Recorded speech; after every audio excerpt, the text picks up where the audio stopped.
Hitting the live button. We are live. I am recording. We are good to go. You're listening to the Verhoeven Effect podcast. I'm Conlon. And I'm Nathan. We have another very special episode. We have the 1983 movie Blue Thunder. Came out May 13th, 1983. Nathan, did you see this in the theaters? I did not. I would have been 9 years old when this came out. So, were you? Because I was only made aware of this movie like I think 2 years ago. There's a infamous video game called Deadly Premonition that is a very ambitious and quirky video game, but is like a terrible to play video game. But yeah, has a lot of great enthusiasm behind it.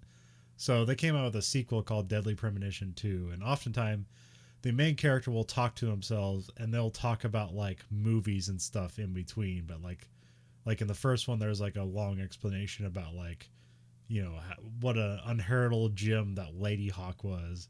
And so again, for the sequel, he was talking about this movie as being like an unheralded gem that people misunderstood or something like that. So I'm not sure if it's that, but it got me to watch the movie. So, well, I remember watching it like when I was 12, and then not watching it again until like recently, like the last 2 years.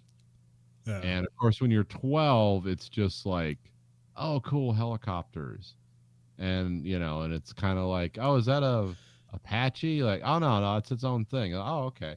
And then now watching it now, it's like, oh, the story is kind of cool. It's imperfect, but it's like, yeah, I like the Roy Scheider character a lot more at the end of this watching it now. It's like, I do like the message in the story is like, big logical missteps along the way, of course, but it's kind of like, oh, I liked how it ended. It's like, oh no, we're not going to use this power for good. We're just going to destroy this power because it's always evil. It's like, I sort of like that. That's nuanced, considering we're talking 1983. Like and what is ostensibly like sold as an actioner. Like it's like, oh, there's a little more depth to this than original. You would think. That's why I always say, you know, Blue Thunder is just the working man's Moonraker. Like, you know, that's a perfect Verhoeven Effect quote because it sounds like it means something. Well, I like that. I think this predates Top Gun, but later on there was a movie in there. I think it was the early '90s called like Firehawk or something like that, where they just like, let's do Top Gun, but with helicopters, and has like Tommy Lee Jones and Meg Ryan and Nicolas Cage. Yeah, that is the one with the actual Apaches, right? Yeah. Okay. I remember I've seen that once. I don't remember it being very good, but well, I only saw it when I was a kid on cable and thought it was cool as shit because I was a kid who liked, you know, military toys. So I imagine if I watched it now, it'd be like, oh, this is horrible. And like even going back and watching Top Gun's still cool, but it's like, oh, this is actually a terrible movie. Yeah, this is a terrible movie with some great scenes. Yeah, great cinematography. That like all the budget you can. We're going to turn this into advertisement for the government. So essentially, we shot a $4 billion movie for $15 million. Yeah, I love those movies. Where they can, it's like, why is this movie terrible and propagandistic? It's like, do you know how much it costs to mock up military equipment versus like, hey, if we give you script approval, we'll let you can have like 900 Sikorskys. Or that's the thing that went wrong with the movie Battle of Los Angeles. Like, oh, that could have been so dark and weird, but it's like, oh no, they needed some script approval on that to get all those great, like you can't get like 65 Sikorskys in your shot, even with CG, and make it look convincing. But if the Marines like your script, yeah, just film all you want. You know, you can add in like the laser doodad weapons later. But yeah, you know, so that does compromise the art a little bit. But yeah, but this movie not actually that. You think it would be. but then you realize, oh, this is pretty subversive, and then you realize, oh yeah, Dan O'Bannon wrote the script, and he's he likes to do that kind of stuff. Yeah, so it came out May 13th, 1983, a month before the director John Badham's War Games came out the next month. So I don't know how well this did at the box office. We know War Games did very well at the box office, and I had this to. fine. This is one of those weird movies that like they liked it in Europe, but it did pretty good in America too. I mean, it made its budget back double, but then they don't have. This is one of those movies where it's like so old and almost forgotten. Like they don't have the rental. They don't have. But we're looking at a budget of 22 million and a box office return of like 48, foreign and domestic.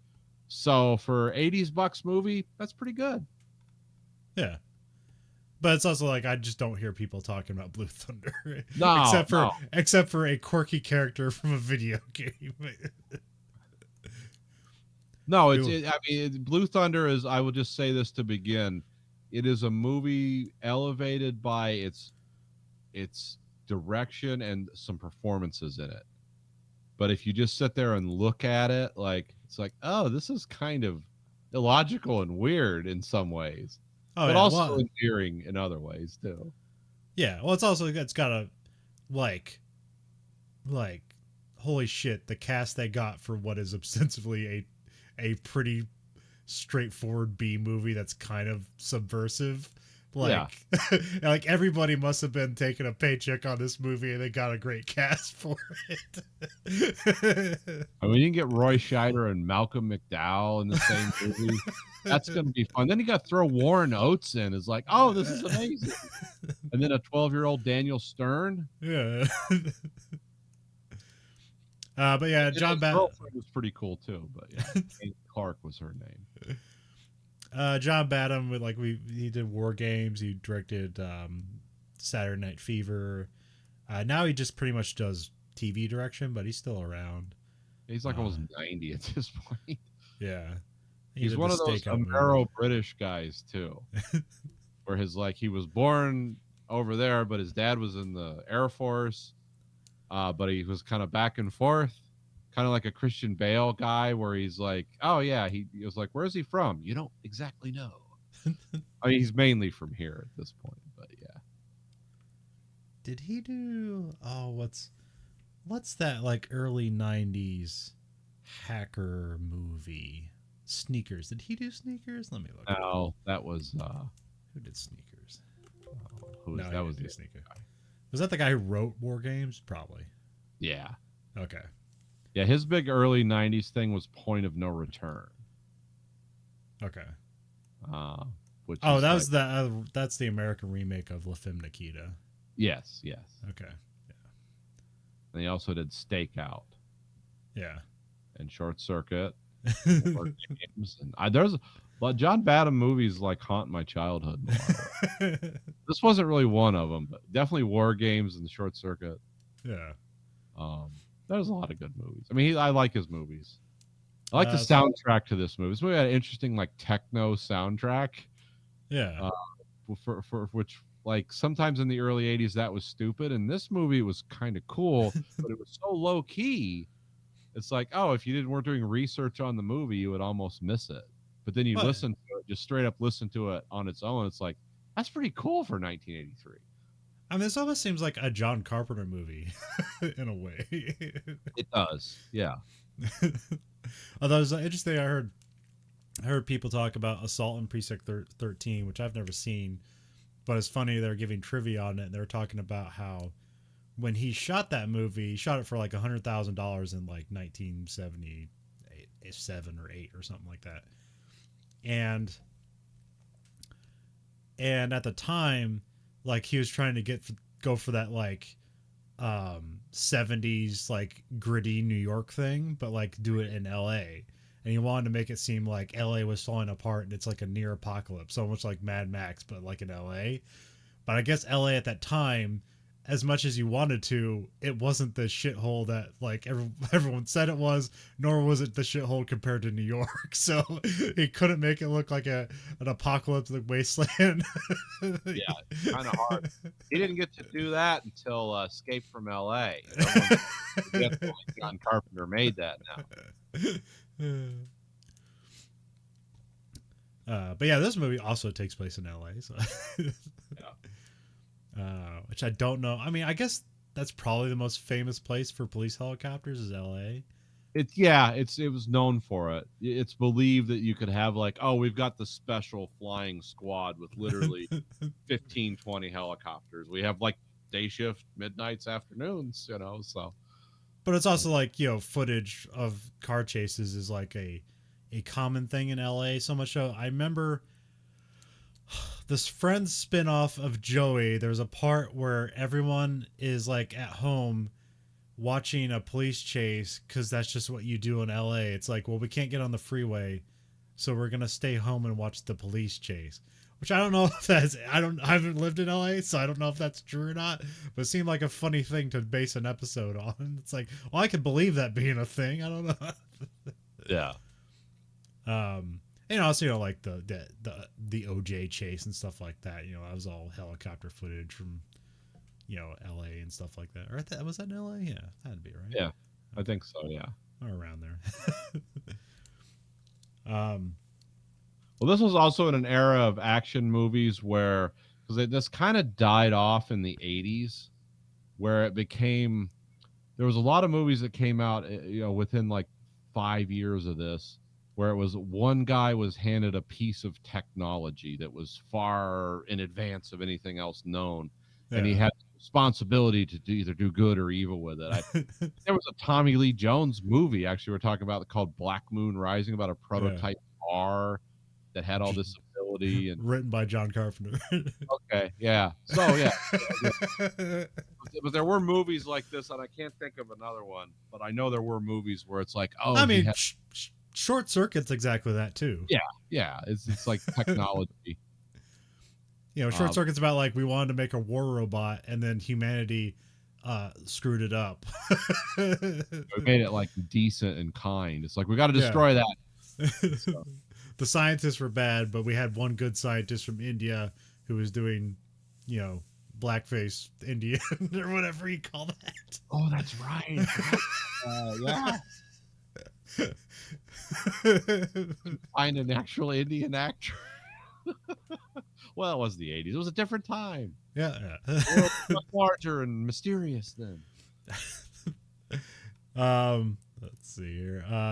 The cinematographer is John A. Alonzo, which I gotta look up his stuff because he has a bunch of crazy credits of stuff you'll know. Yeah, I watched there's a 2 hour and there's a longer making of this movie documentary you can watch than that talks about a lot of the stuff that they did and didn't do. So like he shot Chinatown.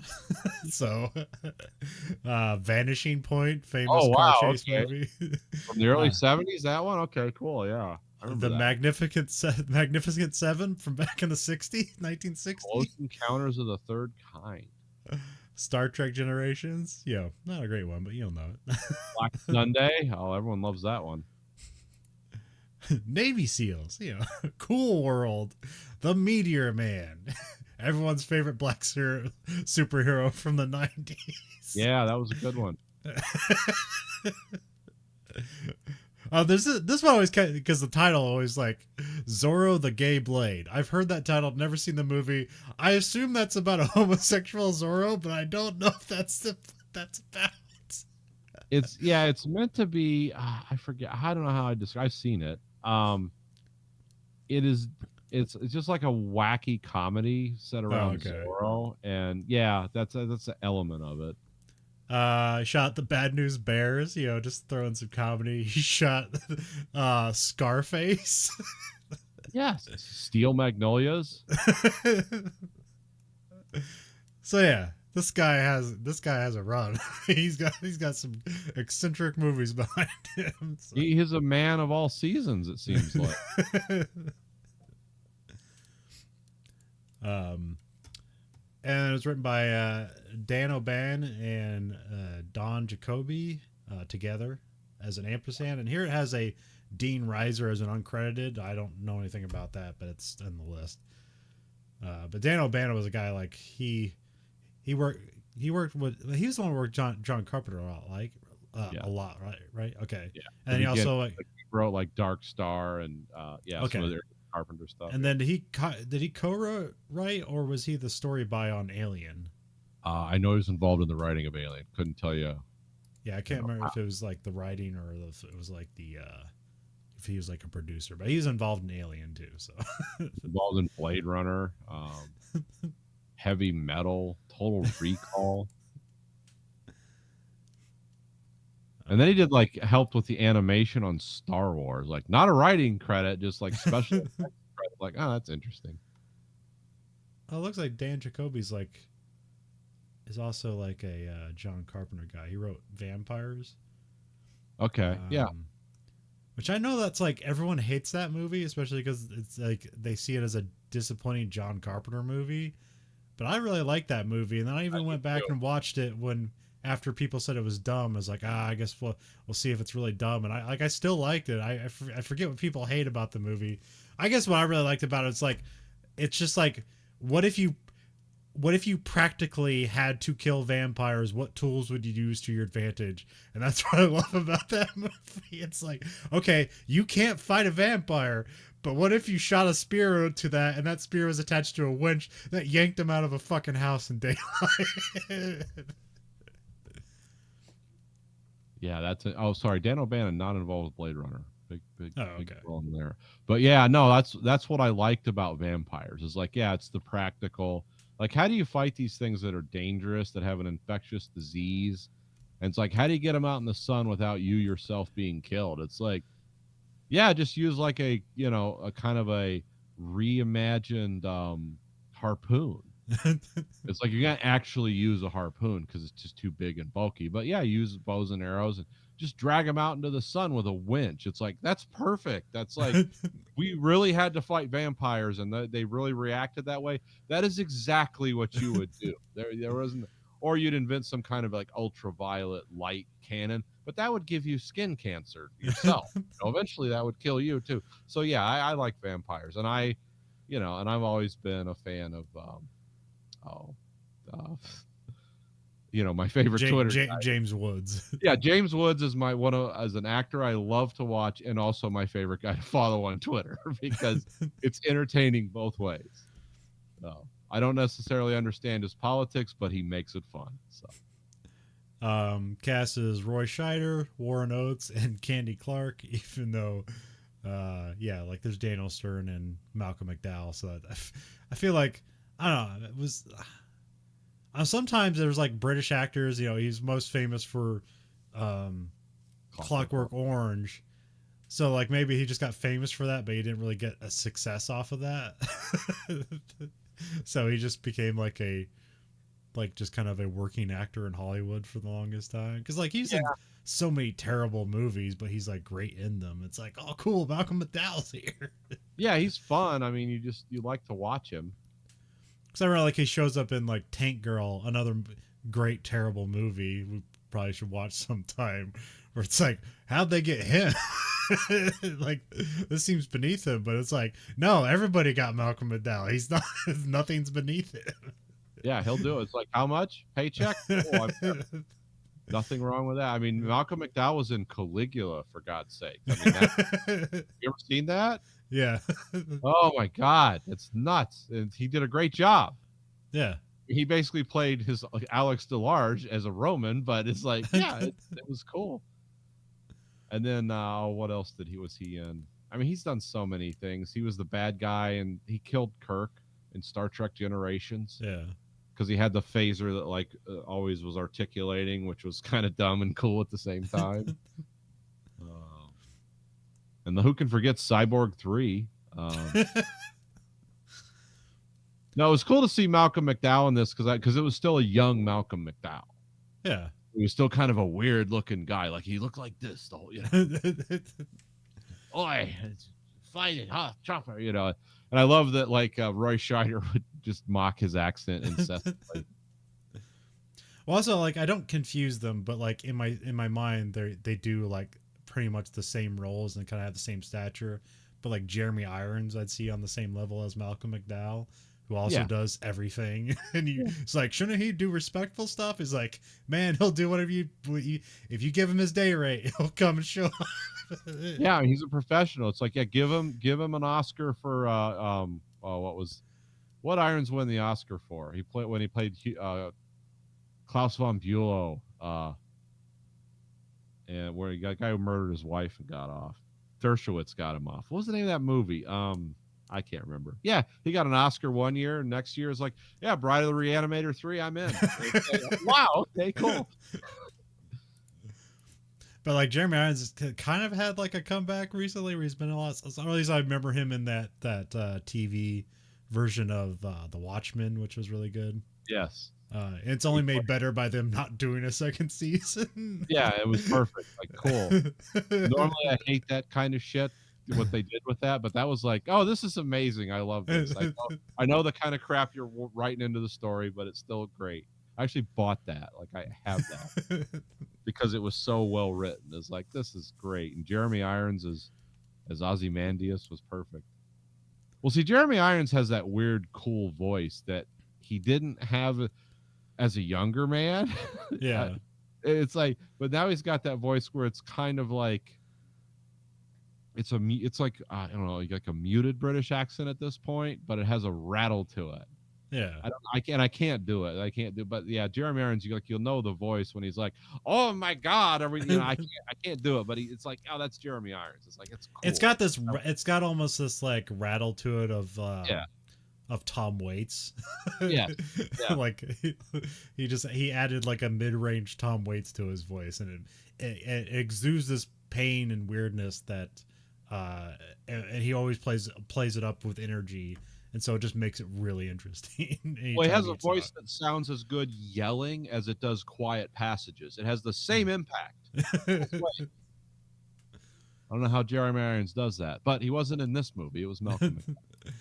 Well, I always see him, but like I looked up like, well, what did Malcolm McDowell do recently? And it's like he's doing a lot of, nothing really comes to mind. He's doing a lot of voice work and stuff like that, and then he's just kind of in the 80s by now. Yeah, but still, so is Jeremy Irons.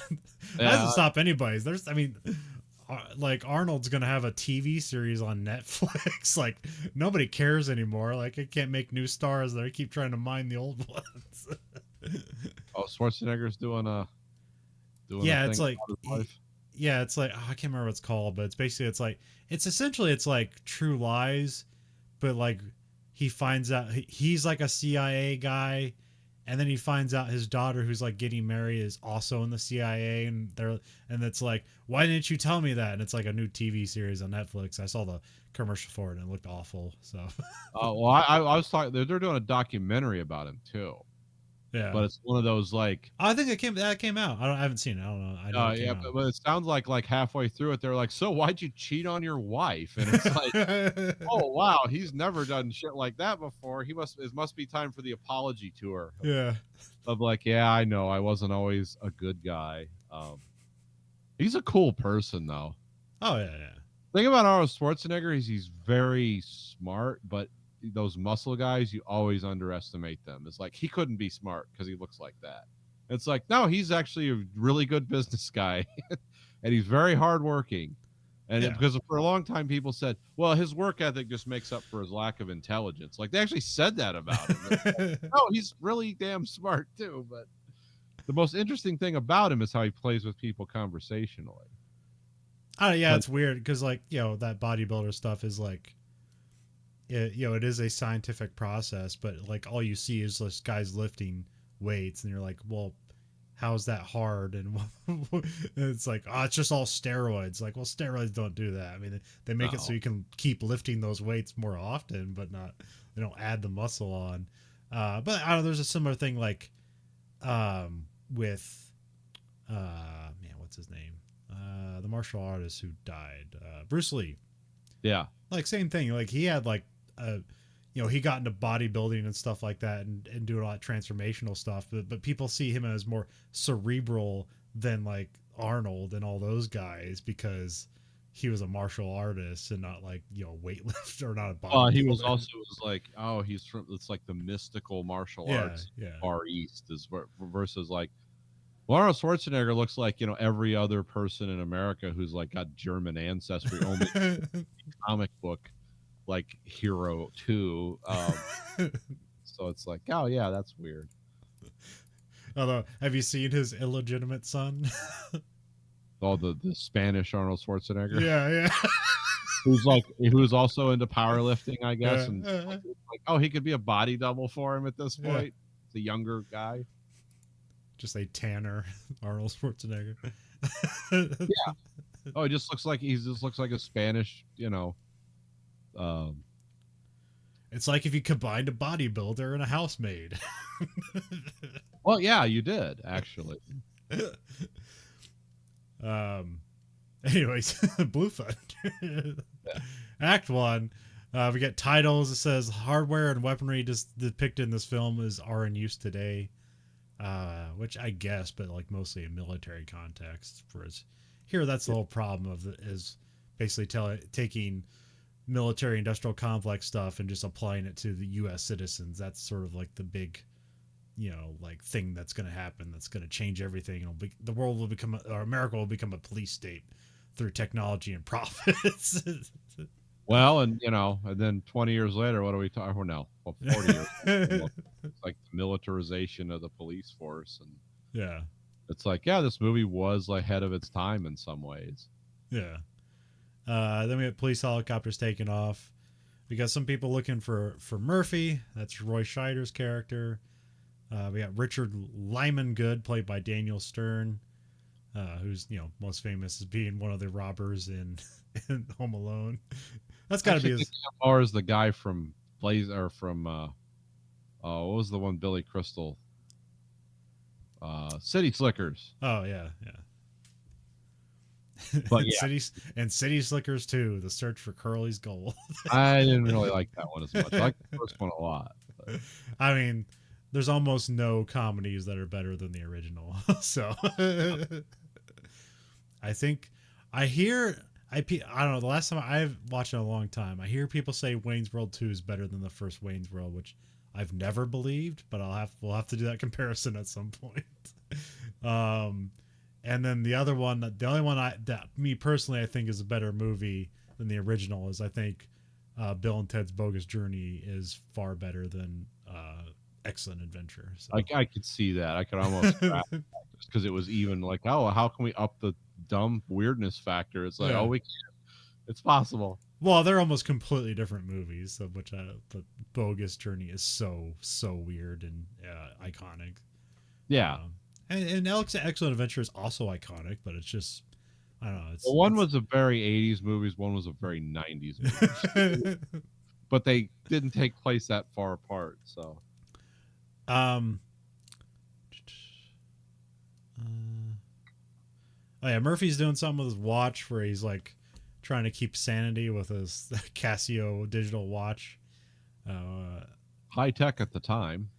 Yeah, I guess. Yeah, I saw the trivia that said this was the director's watch, making it seem like it was like a one-off thing that Casio made or something like that. But if you didn't know, I mean, I know watch tech is great now, but like in the mid 90s, there was like crazy watch tech of like having calculators on your hand, having watches that'll change the TV channel, and it was like wild and futuristic at the time, but almost completely useless.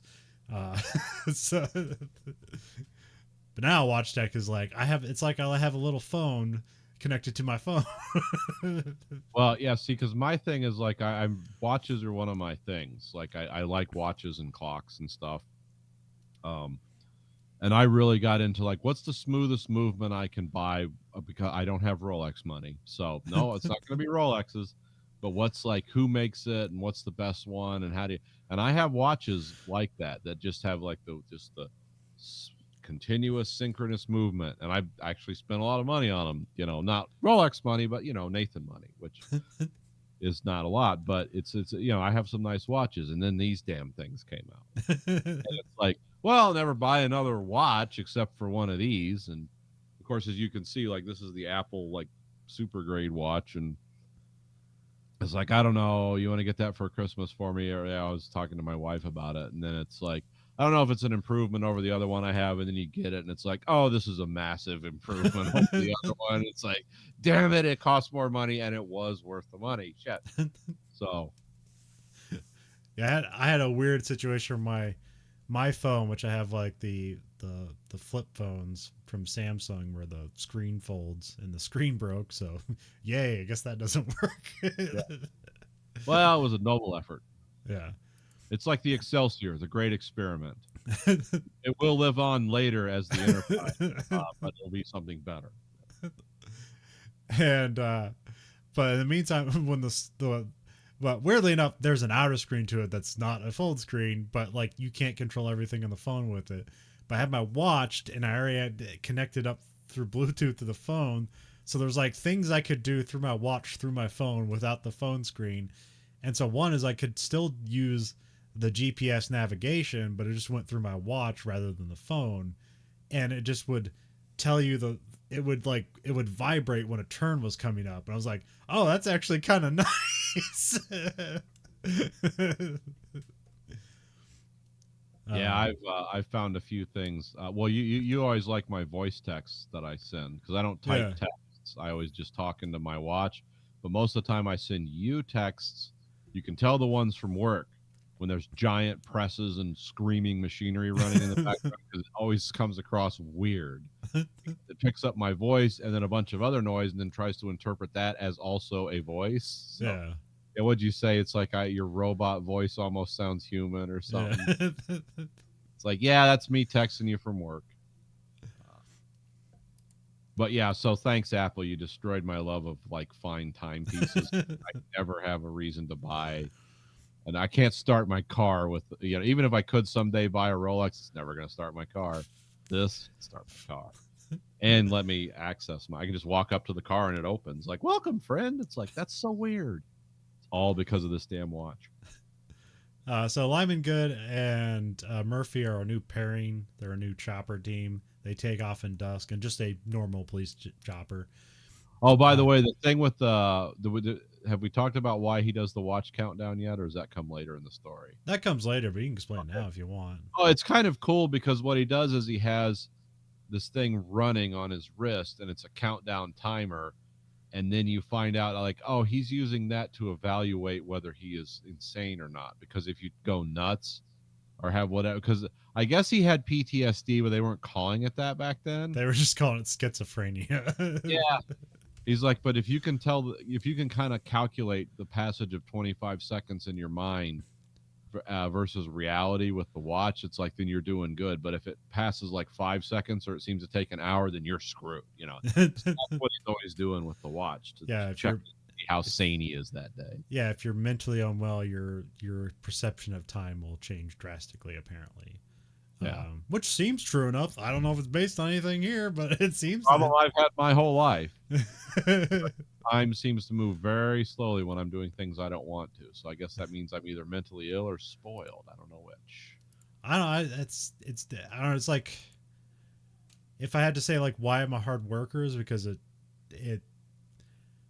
avoiding work makes time go slower than just working. Oh yeah. I've been accused of that before too, where people will be like, oh, you have the worst job in the plant or whatever. It's like, yeah, but the days goes by so fast. I don't think about anything. It's like, that's weird. You can get a better job. It's like, no, because number one, the day would go slow, and number two, I have to talk to people. People get really off put with me when they suggest like, maybe you should try this. It's like, no, that means I have to talk to people. It's like, yeah, well, so it's like, no, that's a big no-go area for me. I don't want to talk to people I don't want my day to depend on, well, let's just say this isn't a real person, but let's say like Becky, did Becky take her psych meds today? Because that's going to determine the color and shape of my day. I don't want to be in that position. I want it to be all me. It's all my problem. Yeah. Anything that happens, it's not because somebody else didn't get, I don't know, their pills or didn't get fucked last night or what. I'm sorry, I shouldn't say it like that, but you know what I mean. Well, I mean, it's almost the only that I'm not necessarily a good worker because of like pride or seeking excellence. It's because one, if you just pay attention to what you're doing and kind of get over detailed with it, time moves faster. Two, if you do a good job, nobody complains to you because you do a good job, so people don't talk to you. Yeah. It's a major thing. Oh yeah, it's another thing I've explained too. It's like, hey, look, I want to flood the banks with cynicism and sarcasm. I want to do that, but I am also interested in as frictionless a day as I can. I don't want to deal with anyone's Yeah. like, I gotta offer you some advice. It's like, no. I don't want any of that. I just want to punch in, punch out, go home. It means nothing to me. It's money. That's all it is. Which is basically another reason why I don't get like, I don't know, maybe promotions and stuff like that, because the squeaky wheel gets the grease, and like, and if I'm the anonymous person who shows up and leaves every day and does a good job, then nobody takes. It's like, oh, what can we do to prove it? It's like, let's give him more responsibility, more money. Yeah. No, it's like he's doing a good job. We'll just leave him alone. Yeah. Don't give him a pay raise. If the people one step up the leadership chain for me don't know my name, I've done my job. That guy, the big guy over there. What's his name? Oh yeah, that's what. Yeah, he works here. Yeah, he does. Right. Because the day I don't show up, you'll know. They take off at dusk. It's a very cool looking as all the helicopters take off and the sun's going down. Yeah, that is a very iconic scene. You don't think about that because they're working the night shift on helicopter patrol stuff. Also, yeah, this is around the time where like chopper stuff was big. Like, I don't know, like, was that late 70s where you had Airwolf? Or was that the 80s? Came like a year after this, and it was so close to this, it was considered a ripoff of this in some circles. Oh, okay, yeah. Because I do remember like it wasn't. It was its own weird thing, but yeah. Well, I remember that like there was a lot of hesitancy around this time because there's 3 people were killed in a helicopter accident in the filming of the Twilight Zone movie. So like a lot of stuff got pulled back for helicopter stuff. I saw the corridor crew, they do stuntman rack stuff, and they showed like this like helicopter television show from like the late 70s, and it was just all these Vietnam era pilots doing crazy shit that they obviously did not get permission for, just flying helicopters under bridges and landing them on moving semi trucks and stuff like that. It's like they're like just supreme flying talent. Them upside down. Yeah. Just, like, hey, we did crazier shit in Nam. Like, this is nothing. It's like, what do you got for us? And it's like, as long as nobody crashes and dies, nobody gets in trouble. Yeah. And then that happened. So, because I like to think like, that scene in Terminator 2 where the helicopter goes on their bridge, they did that for real. And that was true. But like, they were going under bridges like 9 years, 10, like a decade before that movie came out. So. Yeah, and they weren't doing it like in Terminator 2 when they did it. Like they had like people measuring the bridge and the span of the blades, and also like calculating like, oh, how much downforce will that suddenly generate going under the bridge. And no, when they were doing this in the 70s, these guys like, hey, let's try this. Let's see what happens. I know roughly what the clearance is on this Bell helicopter. Make it under. Lyman Good spots a drug deal. They get called in, but they don't do anything about it. They get called into an armed robbery. They light up a black guy in a cowboy hat, and then he shoots at the helicopter, and then the cops down on the ground just shoot the cowboy guy. They just get him in the shoulder, so he's not necessarily just killed, but like every time they put the spotlight on somebody, it's like pretty much they are gunned down by the police. Yeah. Oh yeah. It's a kill light. It's like Spotlight and Deer.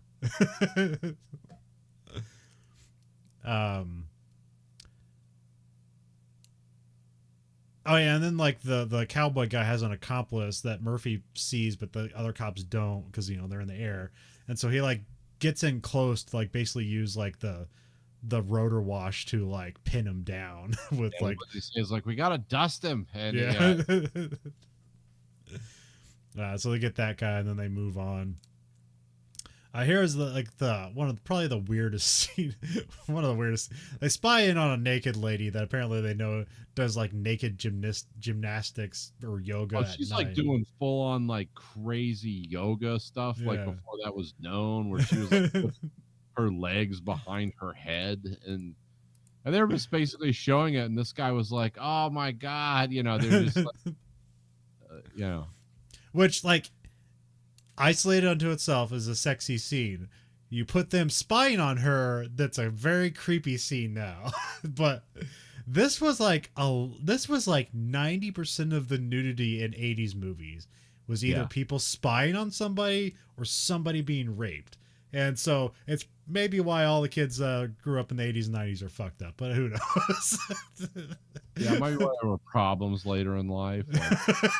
Like, I love you, and immediately you're like punching someone. Like, what are you doing? It's like, oh wait,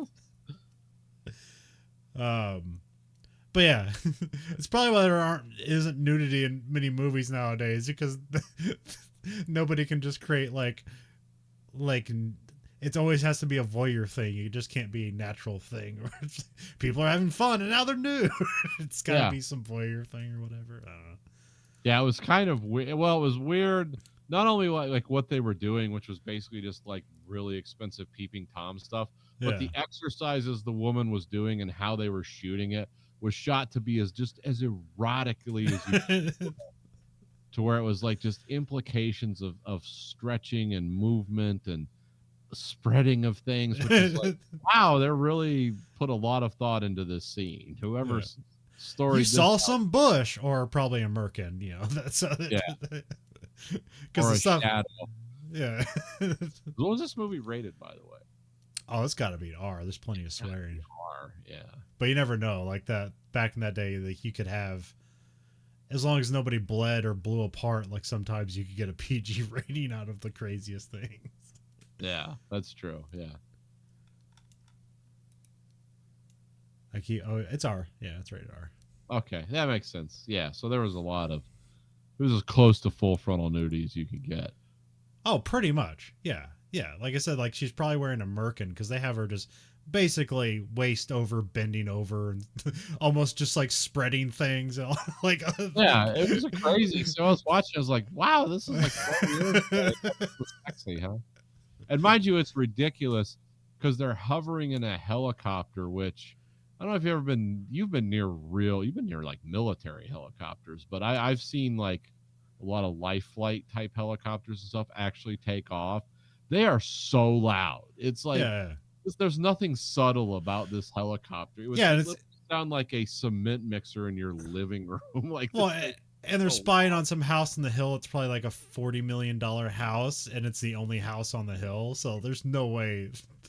So that's where like the only thing where it's like, this is a violation. Like, they're peeping in on her, and like she didn't give them permission. But like, if you want to drag it out, it's like, well, she probably knows they're there, and she's giving permission in some way. Yeah, this is a known thing. Like, this was something that Murphy and his other co-pilot, or not co-pilot, observer, spotter. Yeah. Oh yeah. Observer. Spotter, yeah. Knew about. So it's like, oh yeah, they've been doing this a while. So I would have to assume that there was some buy-in on some level.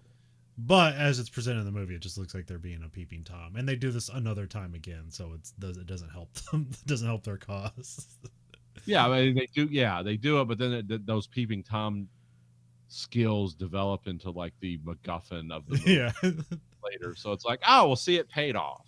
Being perverts actually worked out for them. Then we have a lady pulling into like a gated house, and then a burglar like stops the gate at some mansion or whatever, and then they rob the lady, and they're looking for a briefcase. Then Murphy and Lyman Good show up to highlight the robbers so the cops can shoot them, and they do. They shoot them. Oh, remember they flag the car in front of the house first as an abandoned car, and then later this happens like an hour later or whatever.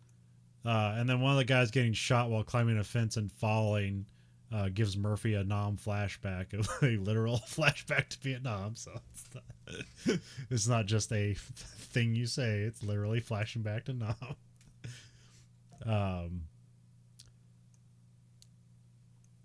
And then, well, also like there's a thing where it's getting the way they get called in. There's like there's a rape over here, and they get over there, and that's not. It's just a lady being assaulted, not necessarily sexually assaulted. But they get called back to base, and they get called in the office. Which I put his name later, but this is Braddock. Yeah, Warren Captain Oates. Brad. Was this his last movie? Because I heard it Yes, was he like died before they were done with principal photography. So. Oh, okay, okay. Um, Seen him a bunch of stuff. I saw like his big credit was in the Wild Bunch, which I've never Yeah. actually like watched all the way through, but I know you've seen that. But I don't know if Yeah. that's his most famous role or not. He was famous for a lot of characters like this. Yeah. His delivery was his fame. He had the fame of the line. He could make bad dialogue sound like amazing and low key. You know, Yeah. Pretty good dialogue in this movie, but he's done some other stuff. Basically, they're like, Murphy and Lyman Good are in trouble for like not being there soon enough because they're peeping on a naked lady. I wrote district attorney, but apparently she's like a commissioner for some like urban violence thing or something. Well, the way they describe it in the news is like she's working with the minorities and the mayor to deal with minority violence, because that's an under theme in this movie. It's like they're going to use Blue Thunder against the minorities. Yeah, it's like that's always like, yeah, we got to stop all these people from doing things. It had to do with the Olympics that would be in Los Angeles later that year and stuff. Yeah. But yeah, so essentially she's like what we would call today like community outreach thing with the mayor. And I mean that is a thing in this movie. Like pretty much all the people, all the crime they stop is all from minorities. Yeah, they only. Yeah, they don't stop any white criminals in this movie. Well, the white criminals are all like the government people. Yeah. Those are the white criminals is they sit around in offices like, yeah, we're gonna deal with this problem. It's like a movie of the future in that way. Yeah, like again, I'm not sure if that's intended, but that would be brilliant if they did, because it would be okay. Just by the way this movie's written, it's intended. Well, I mean, this is still in an era where it's like we got to cast this criminal, and they just like, well, what black guys do we have in the casting room? Like that's how that shit worked back then. So. Oh yeah, absolutely. It wouldn't make sense until like I think RoboCop was the first movie where it's like, oh, we're gonna have criminals as the main character, and they're almost all white guys. It was like, that's different. That's a new flavor.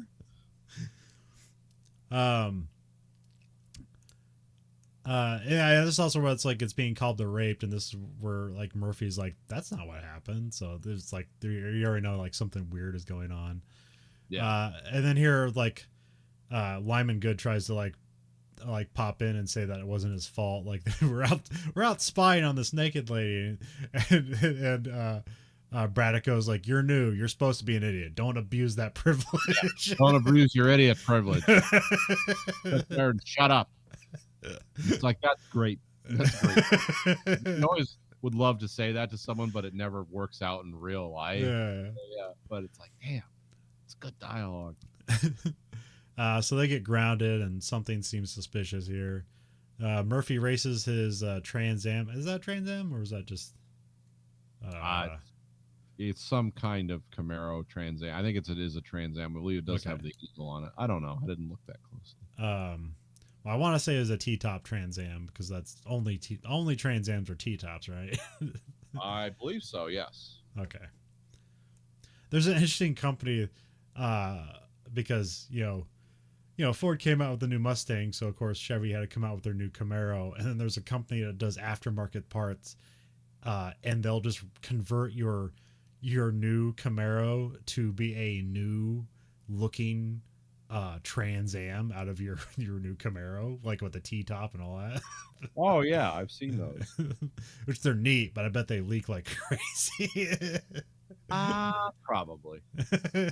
I mean, if you're spending that much money on a Camaro to do like a $40,000 conversion into a what if scenario for your T-top Camaro or your T-top Trans Am, like you're probably not going to be driving that in the rain. No, it's probably, you're probably too much money into that. Sad story though, Camaro's no more. They quit making it. Oh, they did? Okay. Is that recent? Okay. Yeah. It's pretty last couple of years. Well, I mean, any kind of V8 two-door car with like the new rules coming down, it's like everything. Yeah. It's because that's also Dodge's, like they just rolled out their last ever like Hellcat or whatever, like they're doing, because everything's going to be electric or whatever. So or It's not something. going to be electric. It's got to be an SUV, and they're gonna. Well, I mean, they're going along with whatever the current administration says. Now, believe me, they'll bring cars right back as soon as they get someone better, a more friendly administration in there. But right now, they have to. As long as the government's paying them to build all these electric cars and lose money on every one, they're gonna go with that because it's like, well, it's free money. Kind of like remember the guy, what was it? The guy who could get you all the government loans, and he had the suit with the question Yeah. marks on it. It's like, yeah, that's what's going on with electric cars right now. Just got a bunch of lawyers with like Riddler suits on. Like, how much money can we screw the government out of? Build these cars that no one wants that break down all the time, and it's like, yeah, but that's another story for another time. Murphy gets home and listens to his messages. I don't know when answering machines came out, so I'm not sure if this is like a unique, like weird thing, or if people know about it by this time. I don't know if it would be common. I know the kind of pager beeper he had. I knew people that had those, but I don't know like the answering machines if they how common they were at this time. Probably were out there if you know. But it's a huge answering machine. It's like a size. Well, I would say VCR, but people don't know what the size that is. So it's about as size as a laptop if you stack two laptops on top of each other. Like that's the size of this answering machine. Yeah, oh yeah, it's some massive thing. Yes, it is a Pontiac Firebird, confirmed. He's driving a T-top. Oh, Firebird. Okay. Oh, they made T-top Firebirds. Okay. I thought that was just a Trans Am thing, but that's both Pontiac, so I guess it's all the same. Yeah, it's all the same. Yeah, it's all the same. All the same crap under the hood. I wrote he also gets a call from like his ex-wife or something, but no, it's just his kind of weird girlfriend and whatever their situation is. Yeah, he's like the sexiest 70s girlfriend ever. The actress's name is Candy Clark. Yeah, she's like the ultimate 70s chick. Do you know from other stuff? I didn't like. She was in The Big Sleep. And she was in American Graffiti. Okay. I'm trying to think what else she was. I think she was in The Blob, the 88 one. And she was in Cat's Eye. Okay. I mean, she's fun here, but she's also just a weird character who seems to be like living in her own universe. Yeah, she's always kind of been that way. She was also in Zodiac as an extra. Huh. That's one of the best like modern serial killer movies. Another David Fincher point. Kate comes in with a sleeping child. He almost shoots her. Yeah. And this is a kid from a different marriage or whatever, so or relationship. But so it's not their kid, but he's not like. But it's not like an ex-wife situation. That's just his eccentric girlfriend. Yeah, because he's an eccentric guy. Yeah, yeah. He works nights, so he works from dusk till dawn. So it's hard to have a relationship. Helicopter around LA at night. Not a normal job, and he's a cop. Of course, now that I work today, because like he works nights, I work days, and we never meet each other, and it's the only way we can afford childcare because we can't afford childcare. So, well, childcare back then was like, hey, is there a neighbor we can trust? Yeah. Yeah, because I hear about like people talking about childcare because it got to a point. It's like, hey, why aren't people getting married and having kids? It's like, I don't know, because people both have to have jobs to afford the place they live at, and it's like, well, if you both have a job, then you gotta send your kid to childcare, and then it's like, well, paying for childcare that's like $70,000 a year. Yeah, I can tell you all about it. It wasn't $70,000, but it was a car payment every month. Yeah, it's like, yeah, it was basically you had a job to pay for your childcare, and it's like, why don't I just quit the job and take care of the child? And it's like, I don't know, health insurance, other crap. So there's other stuff to it. But. Oh, I mean, my wife made more money, and I was working part time. She worked part time. Yeah, she made more money than the childcare costs because she's a nurse. But yeah, if you're not in like a profession or have a job like mine, yeah, it's not worth your time. You're better off just like living in a trailer raising your kid, or living in a you can work on while the kid's growing up. Just teach the kid about table saws and stuff early. Like, don't touch. We're rebuilding this house. or you got to make sure you have one kid and then make sure they're old enough so when you have another kid that kid can just take care of the other kid when you're not home. Oh, we had that too. I was a terrible caretaker for you and my sister. What's Nathan doing? He's playing with car batteries and knives. Let him watch the kids. What's this? A homemade flamethrower? Awesome. We got a news broadcast that's covering the story of the commissioner that got robbed and now she's suddenly died because a gunshot happened at some point. So I don't know if it's like they murdered her in the hospital or if she died from the gunshot. Well, what I remember happening was the guy was trying to climb the fence. Yeah. And he got shotgunned on the fence, and like that's when the papers flew everywhere out of the case. And then as he was falling off the fence with one arm hanging onto it, with the other arm he was firing at the cops, and it hit her. Oh, like, okay. Shoulder, so like didn't hit her in the head, but it looked like it hit her in the arm or in the body or something. It wasn't like it didn't even seem like a fatal hit. So the way it was filmed and the story they're telling, you're led to immediately with Murphy become very like something doesn't sit right. Yeah. And you go to the old internet of that time and like, what would QAnon say? No, that didn't happen.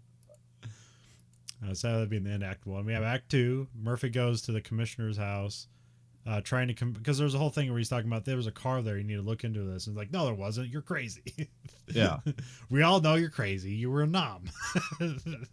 You're a nom guy, and you were throwing North Koreans out of aircraft or whatever. You flew helicopters in Nam, and then as an idiot, you came back to the United States to fly helicopters. You're only going to bring problems. So he's like going around the house trying to confirm his suspicion that like there were criminals that were staking out the place, and this isn't just some random crime. And he finds some note that's like written in Spanish, but like has some like slang on it. So later on, he gives that to like their local like gang division guy or whatever to try to. Well, it was old partner Montoya. Oh, okay. Because he spoke the that very obscure language, Spanish. Only Montoya can transcribe this in Los Angeles. Like, yeah, who else speaks Spanish in Los Angeles? But who else can you trust? Well, I thought there's some tent that like it had like some like slang in it that would like you would need to like know the local crime slang going on to necessarily decipher it. I don't know. Like you don't even get the note. Like you get Thor and some other like Spanish word in there, and that's all you really get. So it's not, and you don't know like why a gang member, because it's supposed to be written by a gang member, right? Because they're basically talking. It's something like it's like the local gang put out flyers to tell people like, hey, some crazy people are trying to get us to kill each other over something. Don't fall for it. We know it's called Project Thor or something like that. And none of that's explained. We just like at the end of the movie. How do they know that in like MS-13 or whatever? And Roy Schreider's just like, he should have done it in his English accent. He's like, Montoya, you speak the local crunk. Tell me what this is.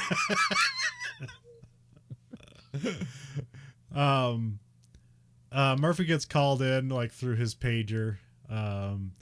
He gets put back on flying status. They meet with some like Washington G-men. They're testing a new literally like the archetype of just although one guy has a bow tie, so he's a bit more eccentric. Yeah, well, that's the CIA. They're testing a new advanced helicopter because the Olympics are coming to town and they want to control like terrorism and crime from the sky. Which Murphy, with early 80s tech is like, it's in the bag. Yeah, Murphy's like, yeah, good luck. We tried to do that in Vietnam. It didn't work out. Turns out you can't control the war from the sky, even though you control the whole sky. Yeah. Literally didn't have an air force. And they fired enough missiles that like damaged the Soviet economy because so many of them missed. They did shoot down a lot of our planes, but they shot down more missiles than the planes were worth, or shot more missiles than the planes were worth because they just got excited, like, time to fire a missile, It's just...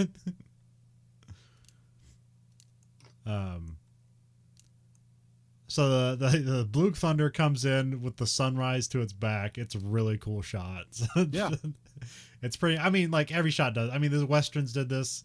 like everything does this. You know, Top Gun does it. If you want something to look cool, have the sun coming up in the background and have your cool tech silhouetted in the foreground. It's just cool. Yeah. I mean, it's literally, you know, it's like you have the saying like riding into the sunset. It's like that means like your character's going to die essentially, but also means like it looks cool as shit. Yeah, that's America's version of we're going to Valhalla. The sunset out west.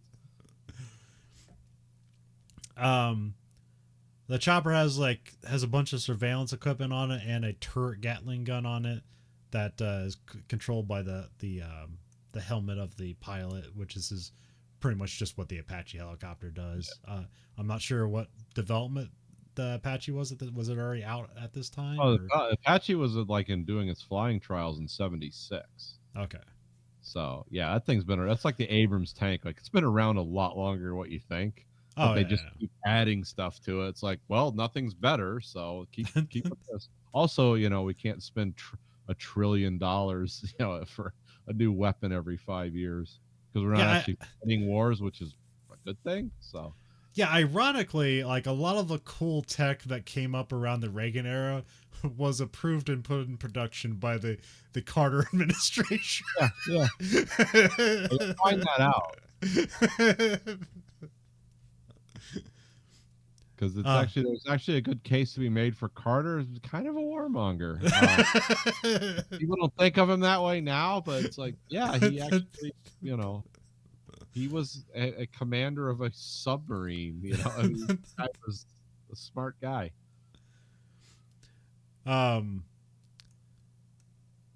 see.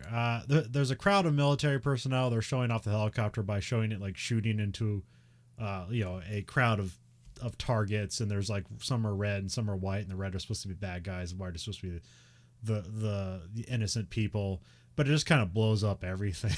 Yeah.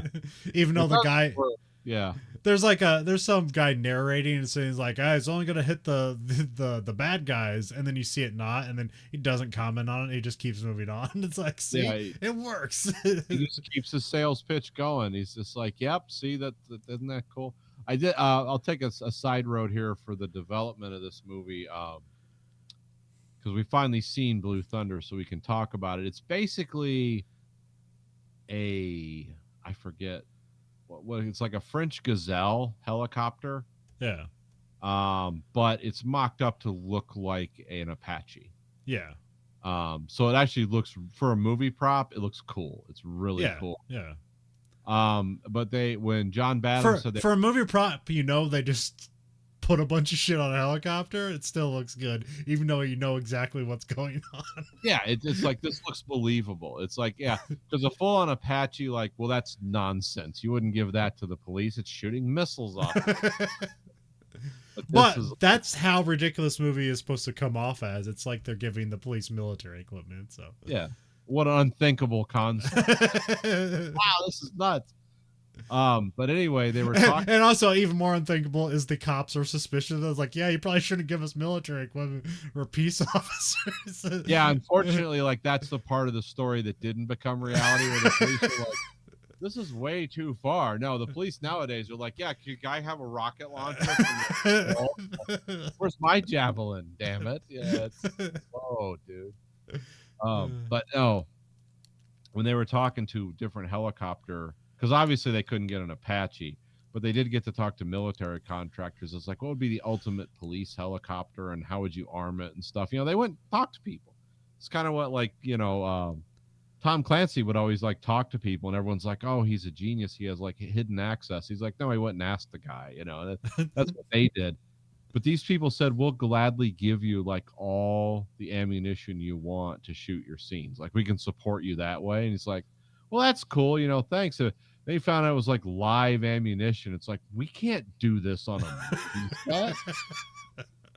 The guy's like, no, it's free. You can have it. It's like, no, you don't understand. Because they were going to give him an actual like rotary Gatling gun with all ammo. It's like, yeah, it'll look cool. You can shoot great scenes with it. It's like, we can't fire at our camera people and our set people. That's with armor piercing rounds fired from the air. So they were like really grateful, but they're like, yeah, we can't do that. Like safety rules won't let us do that. This kind of stuff. But yeah, they basically these helicopters, these Gazelle helicopters, built these brilliant mock-ups. They built two and a bunch of remote control small ones that they could also shoot with. Oh, okay, yeah. They said the reason they built two is, as John Badham had learned, it's like, well, one of these things is always going to fail the day you show up to shoot. So they had two that externally looked identical, but there was only one that was an internally shooting model where you could shoot the inside of it. The other one did not have all the stuff inside it. So, but the weight carrying limit of these things beyond their weight was 1,200 pounds. With all the mock-ups on them and everything, that was they were at the limit of what that helicopter could handle. So that's why they built two, because they're like, well, these things are going to overheat and burn up, because they had like expert pilots there. And also the FAA had to approve these at every step. Like you had to get FAA approval, just like we learned in, was it Red Dawn? Like you had to get FAA approval to fly these things, because it's like, yeah, that's not safe. You can't do that. So they had to actually build them so they weren't just going to fall out of the sky and kill people. But yeah, it was kind of interesting how it's like, yeah, we found these cool helicopters. We found a way to make them look like some kind of quasi-military / police thing, but also we're at the max end of what the engine can handle. And they didn't fly very well. Yeah, it's one of the weight things for is that because they had the Gatling gun up front, the nose was very heavy, so they had to put a counterweight in the back so it could fly right, which basically means you had to add more weight to your helicopter that you want to make, that you have a turbo button for. Yeah, they said it was actually when the stunt pilots were flying, and they did actually fly some stuff. They did a lot of the stuff was done with the remote control helicopter that was and the close up filming they did, of course, in a set, but they did a good, they did some good job. But they said like the actual helicopters where they just put like wood guns on the little Bell helicopters, those were way more maneuverable than the Blue Thunder was, because it was so heavy and it was just at the maximum capacity. So yeah, they said that was kind of funny. It's like, yeah, Malcolm McDowell's bad guy helicopter could actually fly circles around Blue Thunder. It just had a couple pieces of wood on the outside that looked like machine guns. So yeah. I'll take another quick diversion. Speaking of live ammo on a set, I've never seen this movie and propaganda, which we talked about before. There's a movie called Act of Valor, which I've never seen because it didn't look very good. But the cool thing about it is that basically they stitched together a movie out of live training exercises with the Navy SEALs. Okay, cool. So all the ammo, well, I'm not sure all of it, but a lot of the scenes in the movie where they're shooting up a place is just real bullets being fired in a training exercise that the Navy SEALs are executing. Okay. Because the Navy SEALs don't train with blanks, they train with live ammo. Why wouldn't they?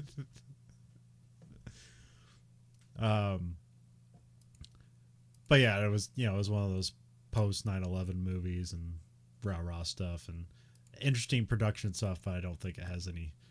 And I know people have seen it like, yeah, that movie's cool, which I'm pretty sure has cool scenes in it, but I doubt it like works as a movie. Yeah.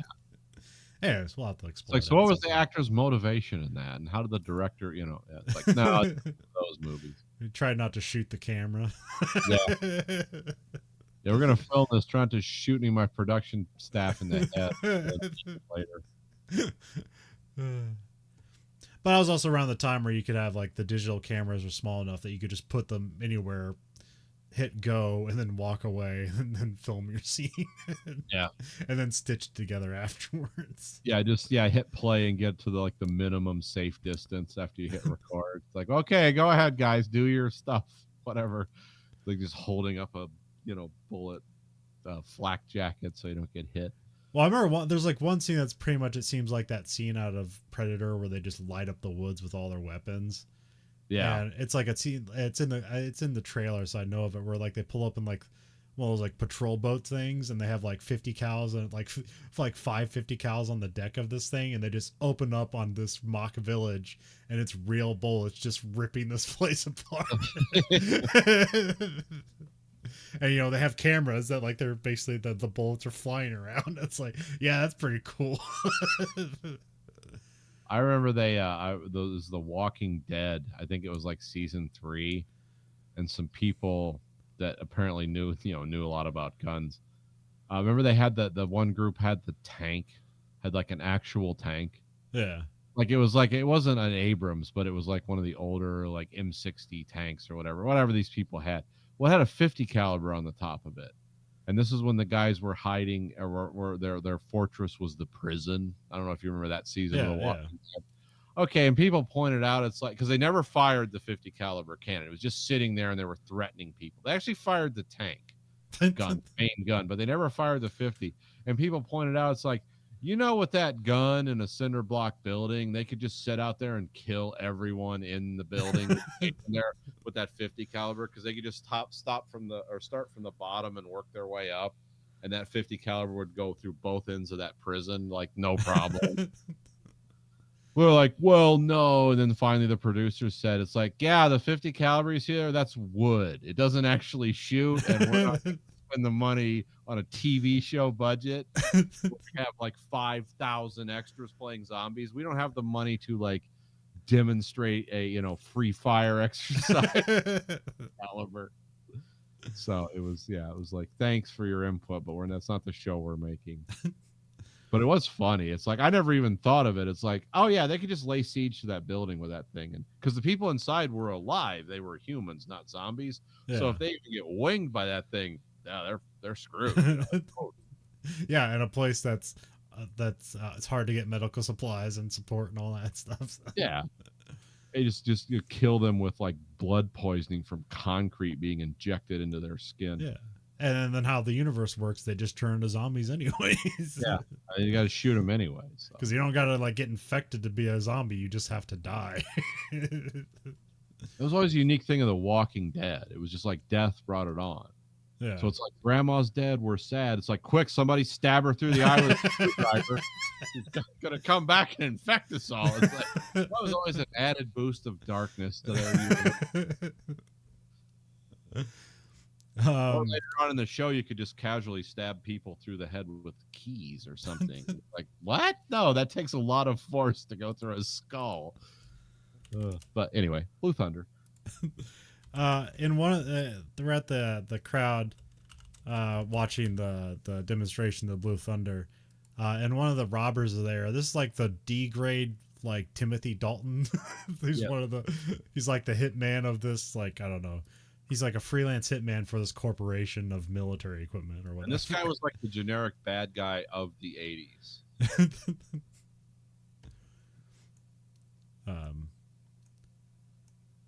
And this is where Malcolm McDowell shows up. He is Cochran. He's the helicopter pilot that's flying the Blue Thunder here.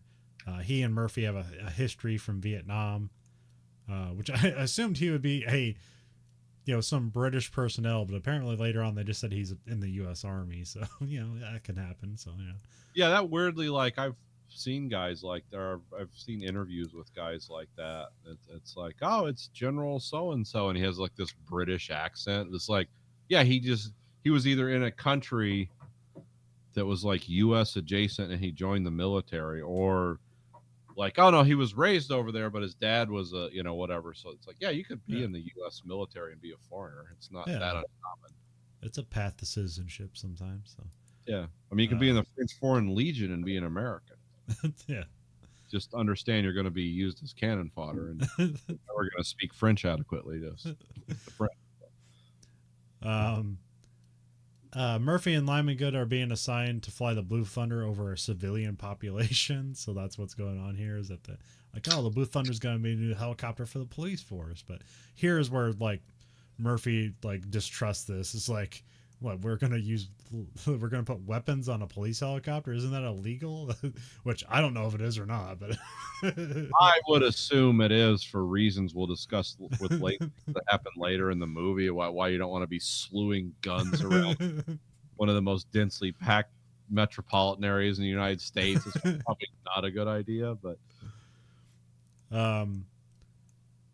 it's like the next day, and Cochran and Murphy are doing some tests, but Cochran sabotaged some like linkage in Murphy's helicopter. Um, there's also talk about like Murphy doing a loop in the helicopter, which is set up as being it's unbelievable, it's physically impossible. So Yeah. you know it's going to happen eventually. Yeah, we're just setting that up for later in the movie. And see, this is one of the logical fallacies of the movie is like, because day one on the testing range, Murphy and Cochran hate each other. And like Murphy, played by Roy Scheider, is incessantly mocking Cochran's accent. You know, Roy Scheider has a great British accent, by the way, because he just makes it sound as ridiculous as it seems. And this is going on constantly. And but these people are yet no, it's like this is the guy who's got to test it. He's like, he's obviously a problem, but yeah, go ahead, turn him loose in the super secret helicopter. Is what could go wrong because by the way, these guys are obviously like doing something other than what they say. These people are bad from the word go, and obvious to the audience they are. For some reason, no one else sees it for all their logic except Murphy and Lyman Good too. Murphy's chopper has a malfunction. They crash land the chopper in like a construction site. And at first it's like, oh, the construction people are coming to help get them out of the helicopter that's about to catch on fire. No, they're very angry at them and they're trying to beat them up for crashing in their construction. You almost killed us. Well, they crashed in watts, so you know. Yeah. Psychologically, that means something to people who lived in Los Angeles in the 60s. Especially people who might have voted for Ronald Reagan, who was the governor when the Watts riots happened. And actually used some pretty colorful language to describe what he thought of that. I am not going to say it. Look it up. Nixon was president then, right? So that was another thing he had to deal with, probably poorly. I mean, as well as you can deal with anything on benzodiazepine. Yeah, you're ready for action. We got Murphy is out with his girlfriend and her kid. They go to some like train yard or whatever. Here's where Murphy meets up with his, like you said, his old partner, and he deciphers the note he found at the commissioner's house. Oh, and this is where we learn that Murphy's girlfriend drives like one of the characters in Fast and the Furious. Important later in the movie. Yeah, she does a U-turn on a one-way lane highway and just like, and he's like, "You're going the wrong way," and she's like, "Well, I won't say anything if you don't." So. Yeah, it's like dodging. It's like the Matrix chase on the motorcycle. It wasn't that crazy, but it was fun. But it's that kind of, because it's a movie, you can be playfully irresponsible. If somebody did this in real life, it's like lock them up for life. Yeah, Andy Clark does it. It's like, oh, she's like a 70s hottie. It's like, cool. Did anyone really get hurt? Really? Yeah, it's hot. The hottie. Let it happen. There's also talk about like the urban violence program, or like they're looking into the urban violence, and there's like a report that's going to be released, and it's a thing. Murphy has another. Do with the minorities. Murphy has another flashback. I think it's where he's falling asleep with like the kid, like sleeping on his chest or something like that. But like in his mind, he's just having a flashback. Because at first it's like it's cute, but it's like, oh no, it's terrible. Like the kid's sitting there asleep and happy, and she's like, "Oh, it's peaceful," and they're like, "He's sweating asleep." Yeah. Oh no, what's going on here? I guess we can detail the flashback. It's just him flying a helicopter, and somebody is like shooting presumably an unarmed civilian that's thought to have some information. Just like shooting them in the head and then them falling out of the helicopter. Or are they shooting them, but they're just tossing them out of the helicopter? They're just throwing them out. Okay. Yeah. And for some reason, that's giving him a flashback. He could just easily be like, "I was just flying. I didn't throw the guy out."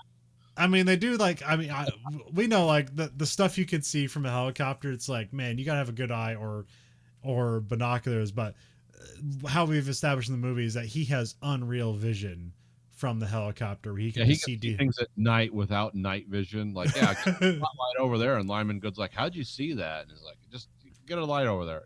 So it isn't just like a guy got thrown the helicopter. To him, it's like he saw all details of this man's death, screaming as he dies. So yeah, he saw him hit the ground.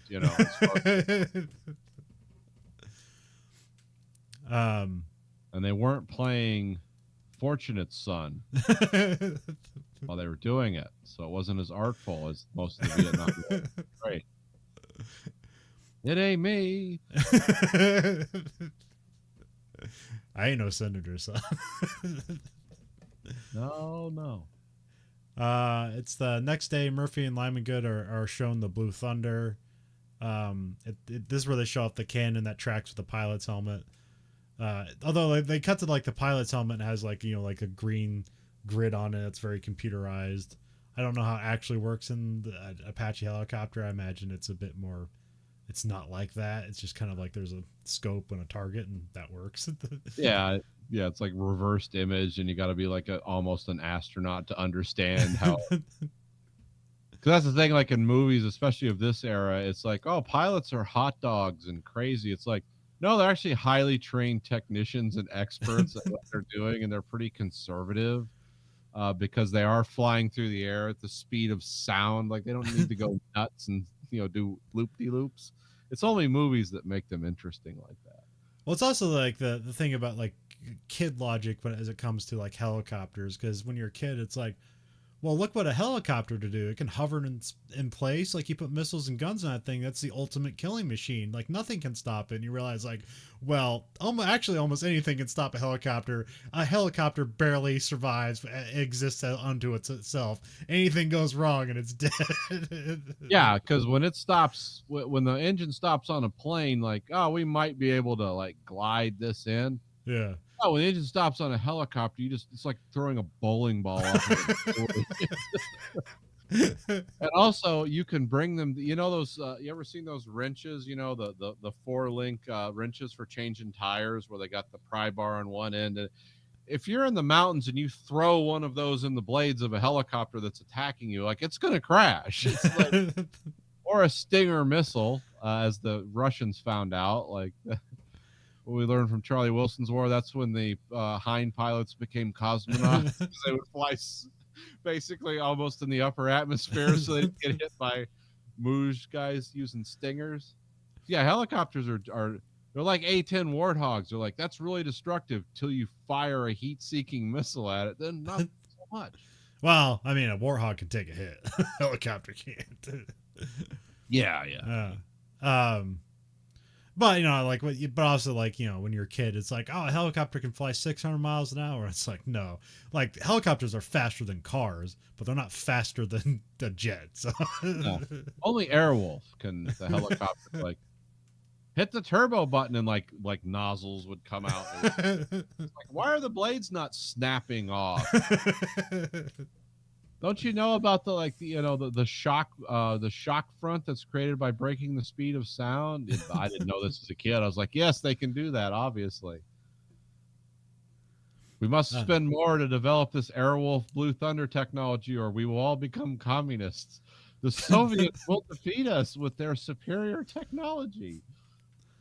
I remember I came up with an action scene when I was a kid, and though I think it probably could still work, I'm not sure.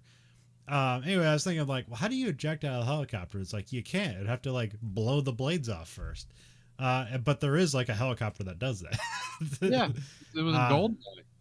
I'm not sure if they still make it, but I can't remember which copter it was. But I thought of the idea of like a character getting in a helicopter and realizing I can't fly this shit, but then they get surrounded by bad guys. And the helicopter blades spinning, and then they pull the ejector seat, and the blades fly off and kill all the guys surrounding the helicopter. And they're like, yay! And then the thing blows up, the ejection seat blows up. I think the Eurocopter does that. Okay, yeah. They have an equivalent to our Hind, or not our Hind. They have an equivalent to our Apache. Okay. It's not as good because the Dutch and the British and a bunch of people. I was surprised all the foreign countries that, who uses the Apache more than us? I mean, the next numerical largest user of the Apache is after us. Well, I want to say Mexico, but tell me. Saudi Arabia. Okay. They love those things. That's the best thing. It's like, yes, give me 10. Can you plate them in gold? It's they love those, which is crazy because the thing with the Saudi military is it's not very big because the royal family that runs the country, they don't want a bunch of armed men sitting around like, all this oil money, we could have this if we just shot the right people. So I was amazed they have like 100 Apache helicopters, but it makes sense. I mean, they're cool. I think I've said this story before, and I don't know where to look, but you can find it on the internet. There is a video out there of the Mexican government cracking down on a cartel with a fucking Apache Oh yeah, helicopter. yeah. And so, like, usually when you see stuff like, I don't think I've seen like war footage of an Apache helicopter other than like you see it firing and you don't see what it hits. And you can see like test footage where they're firing at, some things. But like in this situation, they're using it in a fucking city, and you see an Apache helicopter shoot up a truck, and you know how big a truck is, and it just like fucking folds this thing in half. And you're like, holy shit, that's what that thing does to people. Yeah, it's like, that's yeah, it's like this Apache just firing missiles from pods at like a truck. It's like, what the hell? well, no, it's just firing its cannon, not missiles. Oh, just firing the cannon. Okay, Just the cannon itself, just like fucking folds this truck in half, and you don't see people die, but you know people are dead. Yeah, you're pretty sure. I mean, they're not walking out of that. So yeah, when you see like, but that's an instance where they used a military helicopter like in a civilian populous place. It wasn't under, it wasn't a war zone. It was just the state doing its thing. And yeah, it's like, oh yeah, that's terrifying. 15. Huh? The Mexican military, I forget, I can't pronounce the name. They have 15 hinds. Or Apaches? Or Apaches, yeah. Okay. Huh. I love the Japanese. They have their hind, or I mean, their Apache. It's like got a different designation. It's called something different, but it's called the Japan Self-Defense Ground Force. They have 12 Apache 64Ds, but they put a different engine in it. They put their own engine in it, but everything else is the same. Huh.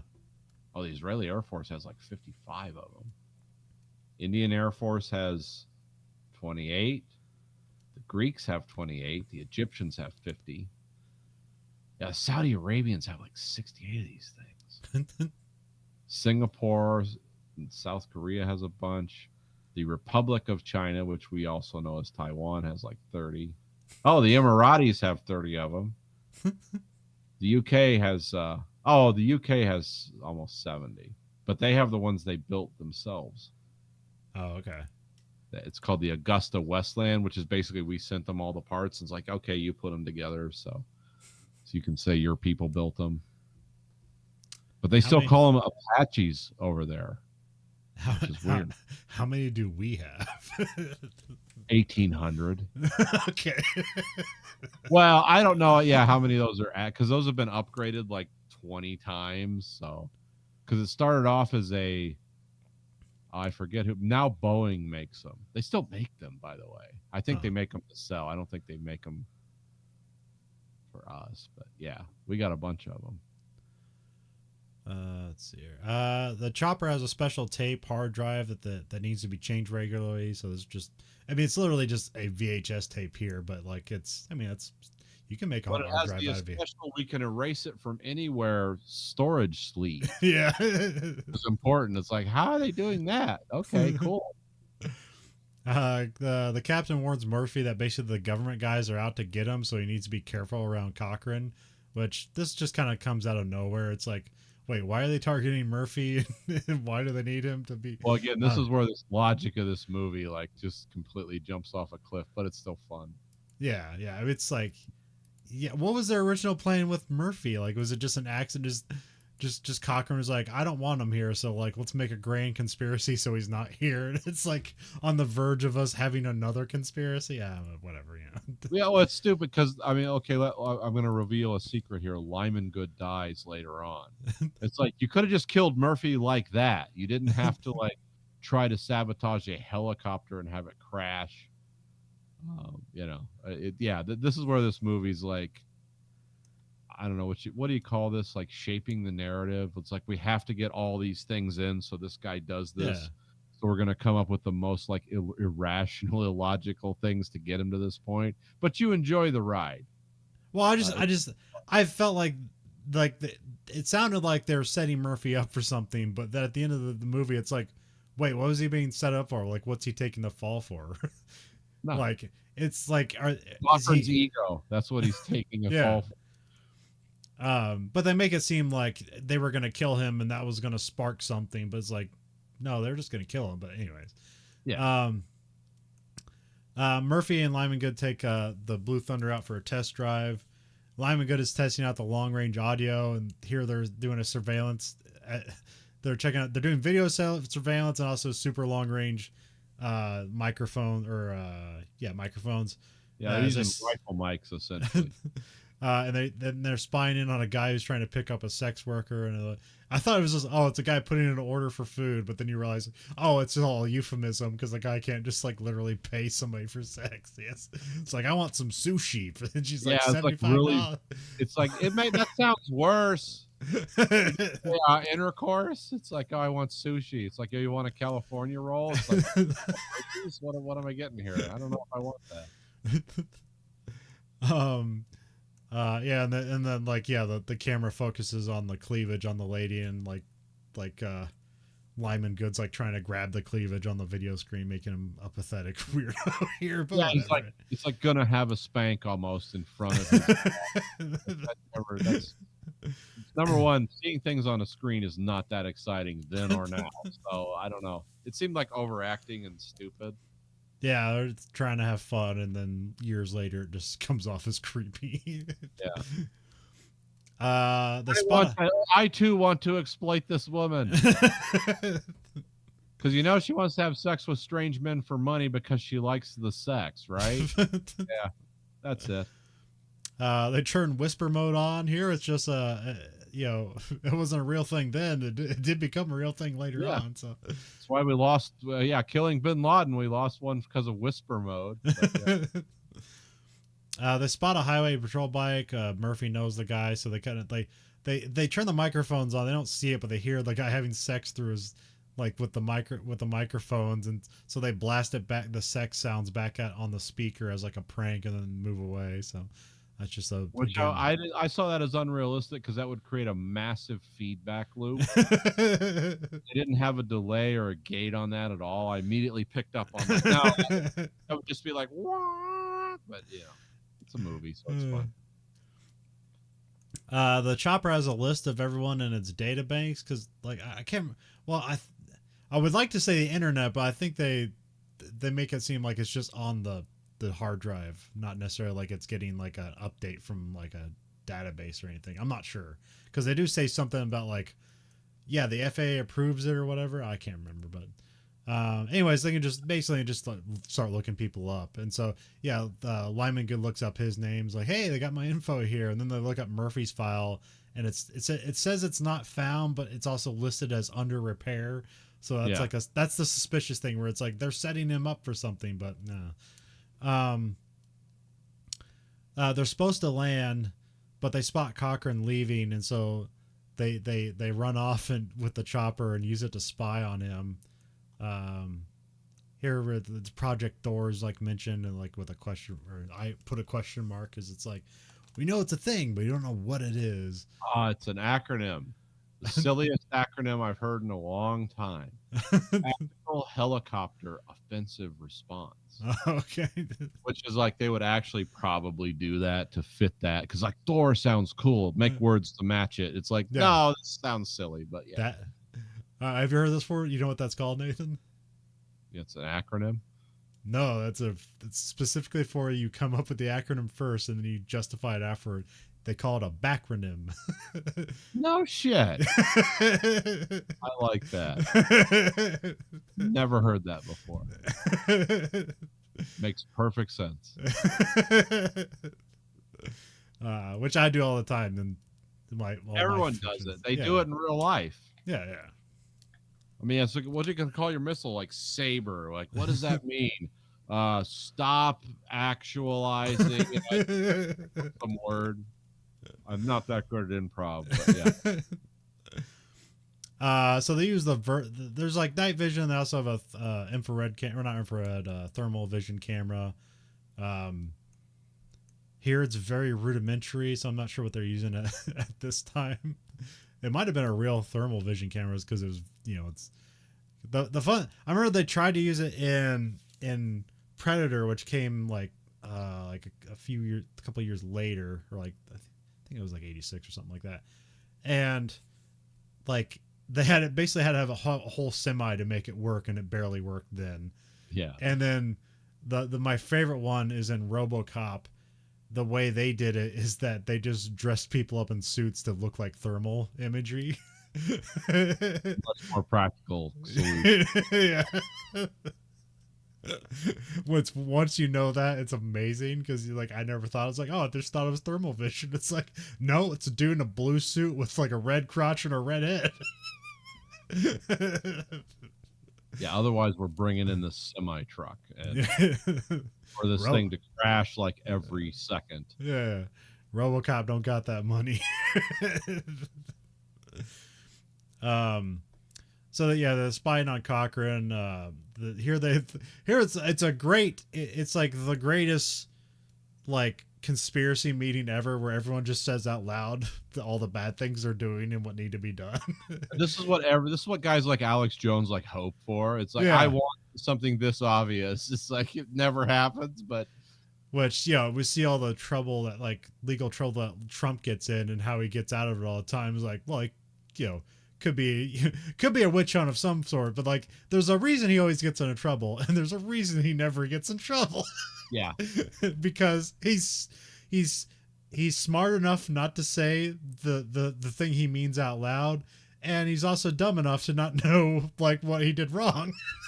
It's called the Goldfinger effect. Like everyone expects that now. It's like, Mr. Bond, I have you running towards your crotch. So now I know you're not going to be a threat in like 5 seconds.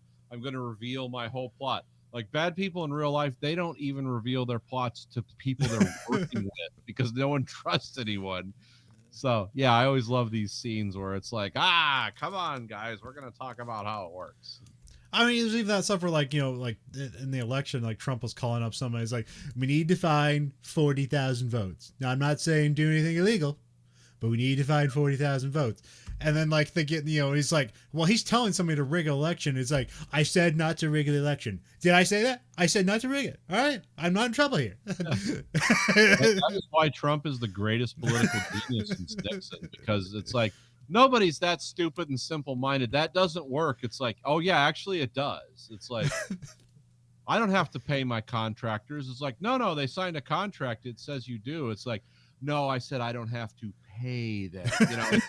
It's like, it's just this wild universe of like, I never said I wasn't going to pay them. They're acting like I'm committing a crime. Like I just didn't pay them. I didn't say I wasn't going to pay them, but I'm not paying them. And it's like, this has worked for this guy so much.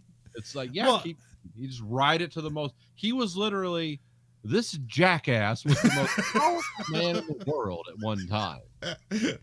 This guy who was on TV entertaining cretins, making them think like they too could be a billionaire, controlled 15,000 nuclear weapons at one time. I mean, he didn't use them, thank God. But, it's like, yeah. But it's also like he is like using one note, boom, boom. It always works, never fails. Well, also he's like he uses the dumbest, most obvious reverse psychology. He's like, don't commit crimes for me, and everyone knows what he means is commit crimes for me, so I can get ahead. But like when you go to the tape and the thing, what did he say? Well, he literally said, don't commit crime. So I guess he's not at fault for it. And it just happens to be that all the people around him started committing crimes.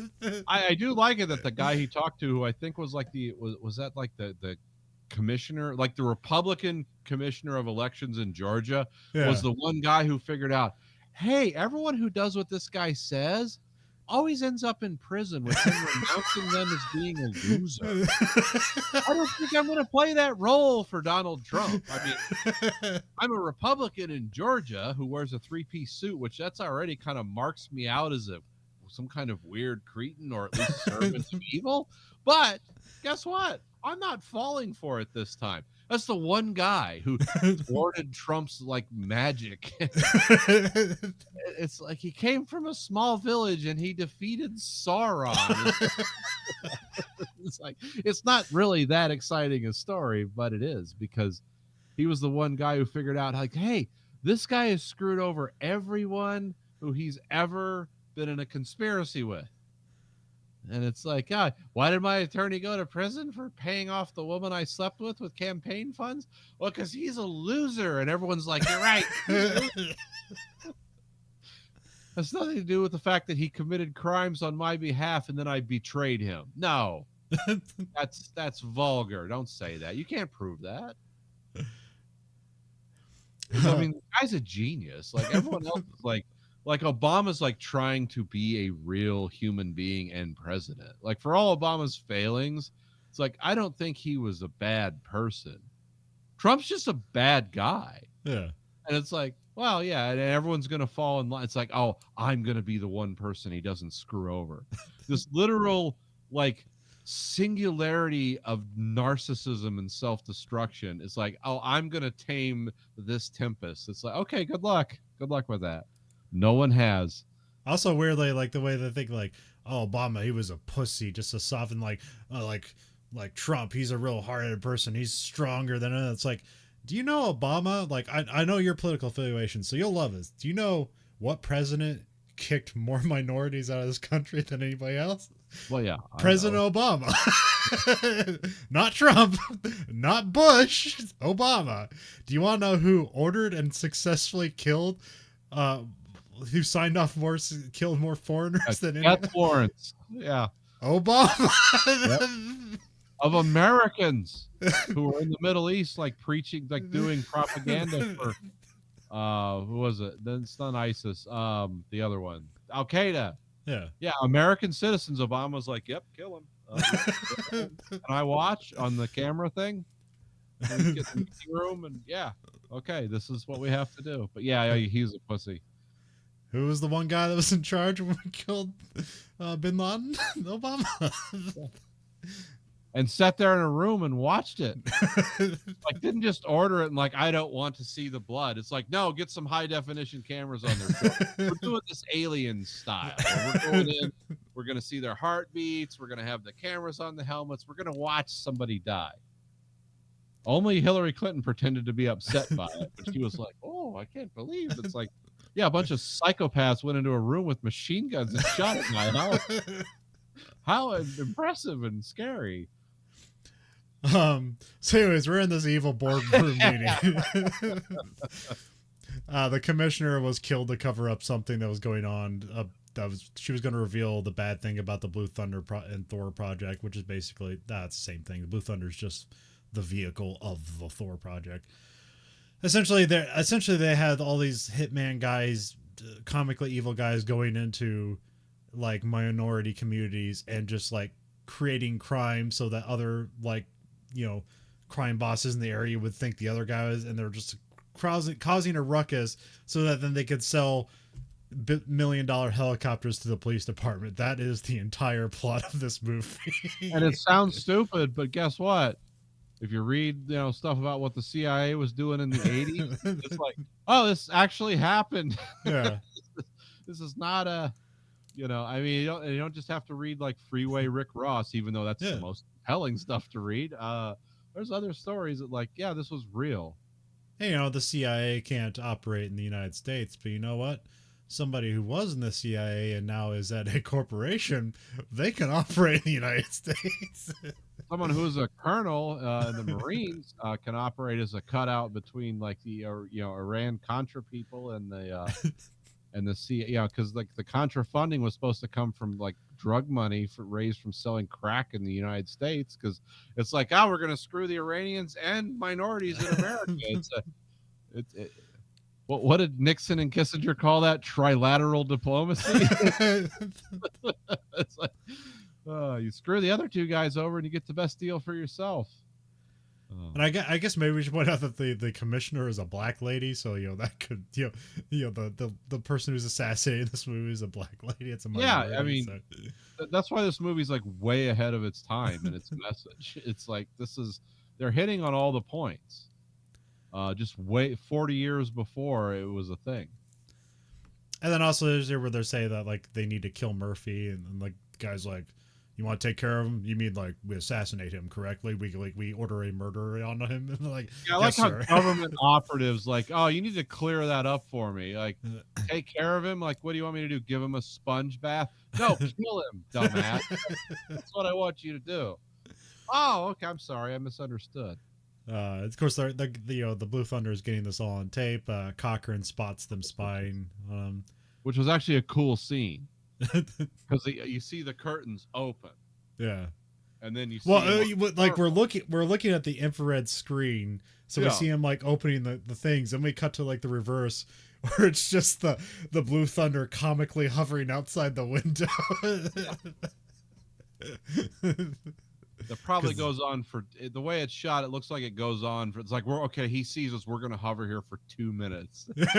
Oh, in real life, people. But they're in whisper mode. Yeah. Which means they don't generate any lift. No, they don't say that, but that's why the other helicopter crashed, supposedly. So they run off back to base. Murphy has a meeting with Braddock. He gets chewed out again. He just always gets chewed doing out. the fake radio garble, like, communication's not coming through. And Braddock's like, we figured that out 2 days after Marconi filed his patent. That's bullshit.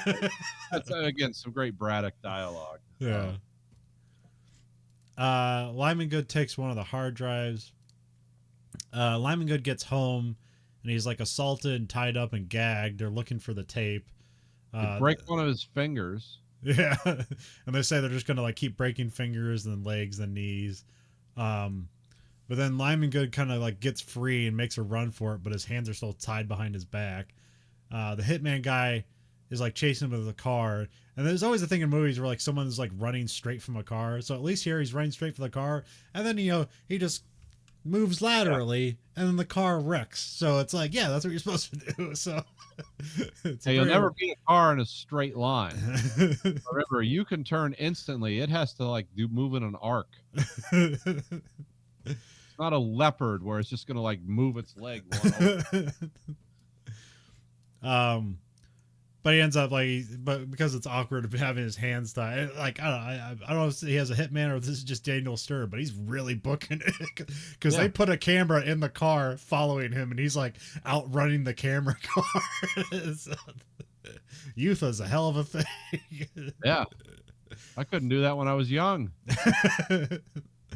But then eventually the hitman guy runs him over and kills him. So it's kind of a brutal like run over scene because it's pretty like on spot the whole time. Yeah, it's not like and then you see headlights. It's like no, they show him getting like run over. It's the thing that really sells it is that his hands were bound, with like tape, and as soon as he gets run over, his hands are unbound, which means like there's enough force to like rip the tape apart with his hand.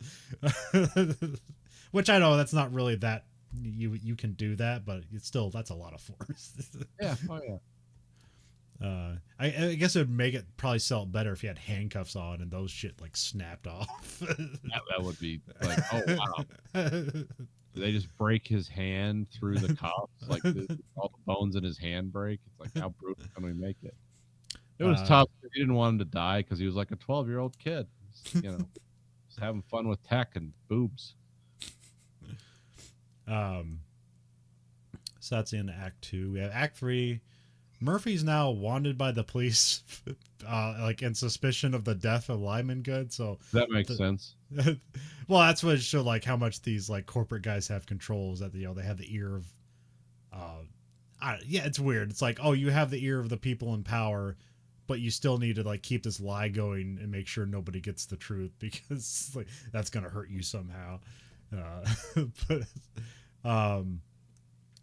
So he checks his answering machine, but he gets like a leading message from Lyman Good to go look in the Blue Thunder. So Murphy sneaks into the Blue Thunder, and earlier there's like they're when they're first getting in the Blue Thunder, they because Lyman Good's kind of like the nerd, and also like he says at one point that he was in the Navy and he worked with all these hard drives and stuff in the Navy, so he knows all this tech stuff.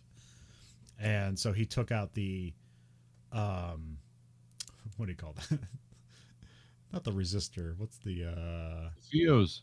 He took out the fuse for the cockpit recorder, and so It's a really cool fuse. Like you push in, it comes out, tilts down. There's multiple fuses, and you can put one back in and push it back in.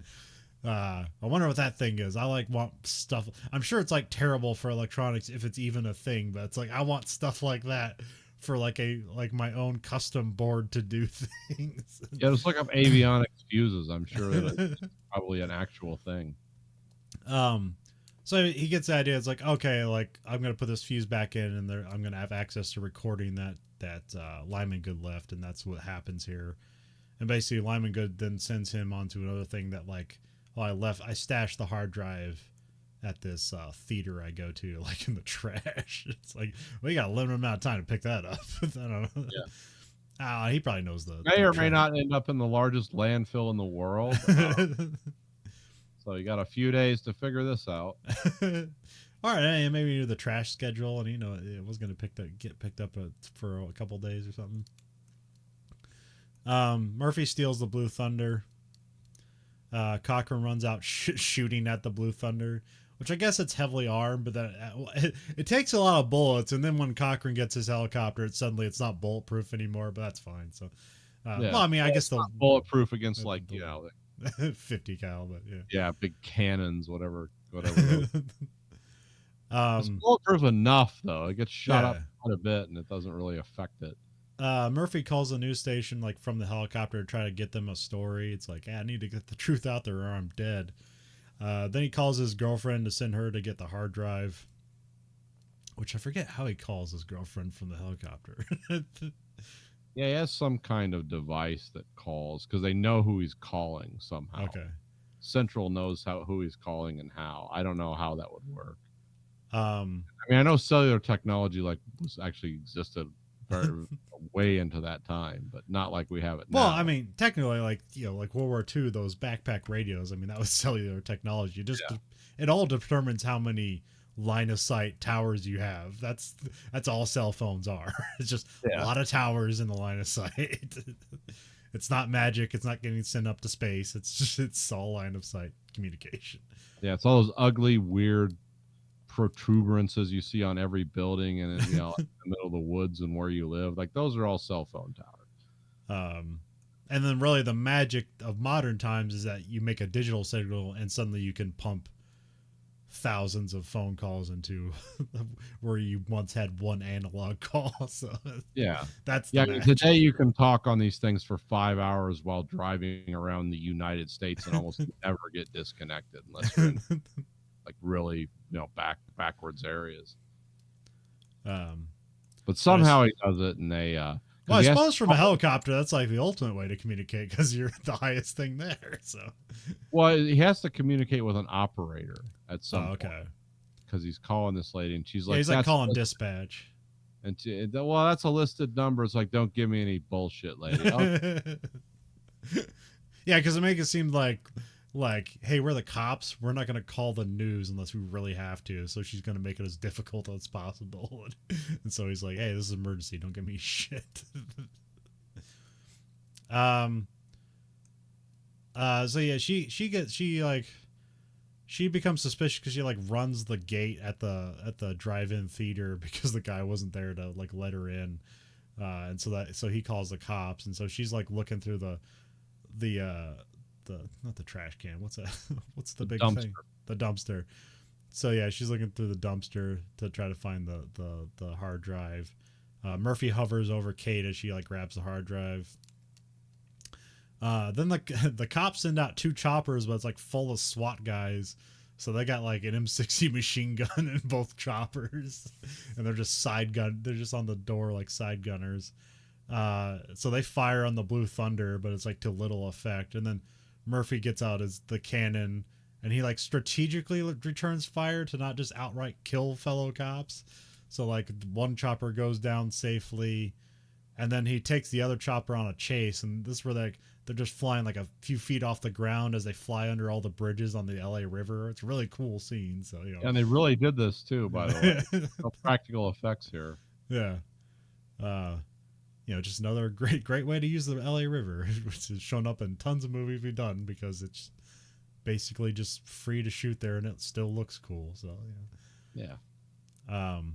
Yeah, most people in the country wouldn't know what that was. So the police chopper like collides with a wall, but they make sure to show all the cops escape, so he didn't accidentally kill a bunch of cops. Kate That's gets when pulled. Murphy stops caring about civilian deaths. It's really weird.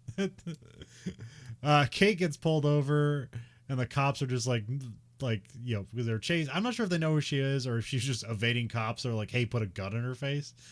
But then They're Murphy like shows. holding a gun to her ear, like with the camera cocked back. Like, let me see your license. And oh, dude, about 2 seconds away from pulling that trigger. But then Murphy shows up, and then that gives Kate a moment to take off in the car, and the cops give chase. But then Murphy just shoots the cop car in half. It's ridiculous, but fun. And then F-16s are scrambled to intercept the Blue Thunder. They fire a missile at him, but then the missile just blows up a barbecue joint instead. Which I was kind of scrub watching here, so I'm not sure if that was Murphy's intent or just Yeah, he was hanging out near a heat source because they say, because the mayor of Los Angeles, who's like just is the angry police sergeant, and I think it's the guy from Beverly Hills Cop. Yeah, it's like he's the mayor of LA in this movie, and they say no, they're heat-seeking missiles. So we can surgically, because he's like, yeah, don't fire missiles into Los Angeles. If you miss, they might kill a person or two. And they're like, no, they're heat seekers, and they'll lock on to the heat signature of the Blue Thunder, which, like, I guess that was a myth. I mean, heat-seeking missiles don't work that way now with the technology you have, let alone back then. But so yeah, he's hanging out near this, it's that town's called Little Tokyo, that part of the city. yeah. So he's hanging out near this like Japanese barbecue place because the heat is going to draw the missile away from him and hit the barbecue place, which would kill a bunch of people. Well, it has a giant stack that heat's coming out of, so I think he's thinking like it'll hit the highest heat signature. But here they just have like the whole joint blows up. But again, they do go out of their way to show like everyone evacuating the barbecue joint just because the helicopter's above it. So they have so they get away with basically there's no civilian casualties purely by happenstance, not necessarily. But which is something the main character could do nothing to like make sure it happens, or like he's just acting out of survival. It's like, well, a bunch of people die. Oh, it sucks to be that. But you can't have your main character do that. Yeah. Or that'd be a very different movie. Yeah, well, it'd be the character as he was originally written. Oh, okay. Who's just very mental, because I watched the making of documentary. The main character in this is hateful. It's just guys that he's against are worse. But yeah, he is a really screwed up human being in the original script, and they kind of changed that to make him more likable in this. But yeah, he's just this messed up Vietnam vet helicopter pilot that's like, yeah, he's a real problem, but we owe him this for his service or whatever. But yeah, so then in the movie they make him a little more like less cavalier with human lives, but not as the script was originally written. He was a less evil version of Cochran. And I don't necessarily fully know like the breadth of helicopter operations in Vietnam, but like the idea of the attack chopper wasn't necessarily a thing. They did have like kind of like smaller helicopters they attached guns to. I remember that in like, what was that, We Are Soldiers or We Were Soldiers? What's that one? Oh, the one with Mel Gibson where they used the helicopter-borne assault troops for the first time. Yeah.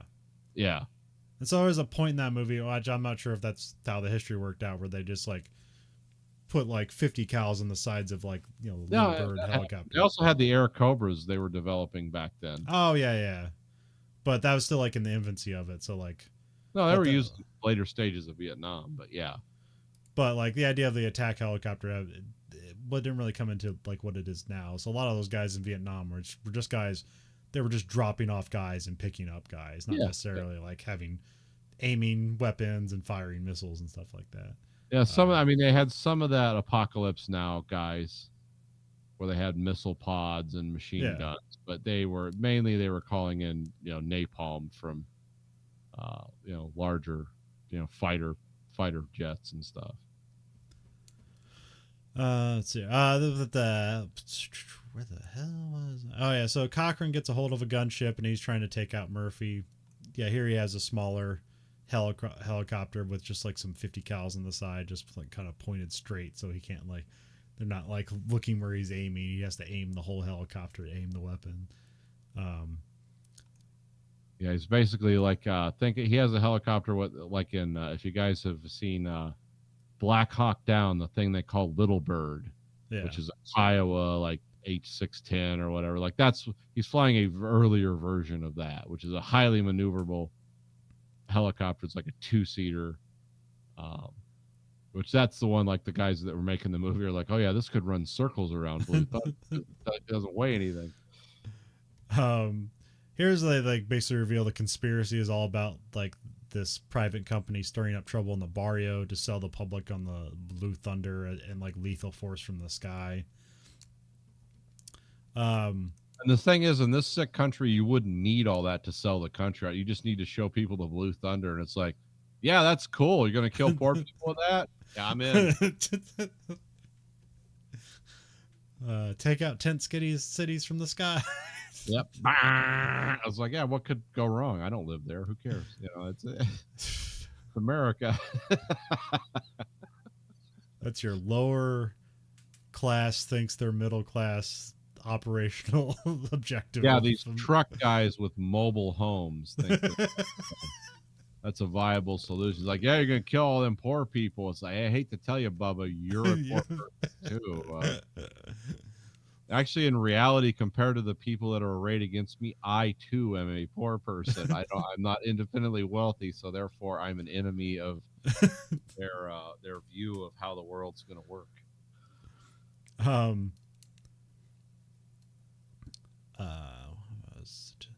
Oh yeah, like there are shots where like Malcolm McDowell's like, you know, it's like yeah, he's really flying, and so they show him.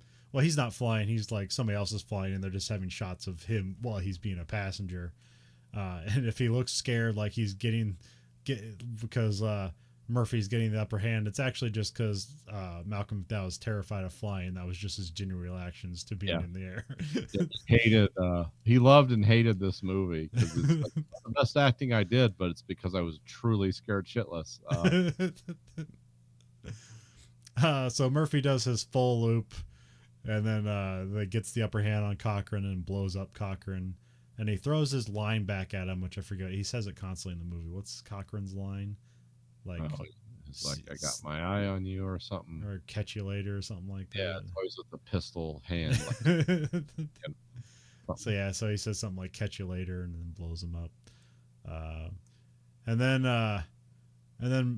I thought there was going to be something because it shows shots of a train. I was like, oh, are they trying to get a message to Murphy? Like, hey, everything's good, come down.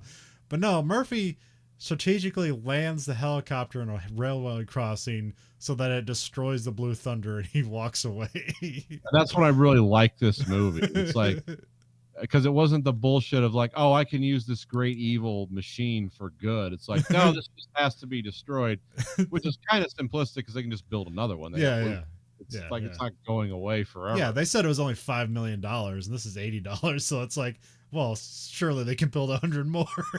Well, and if you pay attention on the side of the Blue Thunder, the numbers are 002, which means there's a 001 somewhere. Immediately be pressed, you know, for every fat man there is a little boy. Immediately be pressed into service. So, but I did like it. That's like the punk rock ending of this movie. It's like, oh, we're not going to use this for good. We're just going to destroy it. It's all evil. Which immediately reminds me of Back to the Future 3, which this definitely precedes, but like I think it's more famous than Back to the Future 3, but it's like, no, they did it here. So they did it first here. So yeah. This is where I stole the idea from. And then you get like kind of like voiceovers of a news report that's basically like a debrief to the audience. Is like, yeah, this was what happened. Like everybody went to jail, and then Murphy was like exonerated, but it's still seen as kind of like a dark ending, even though they say those things. Yeah. Because essentially the ending you see is just him walking away. And who was the poor bastard driving the train? Like, did he live?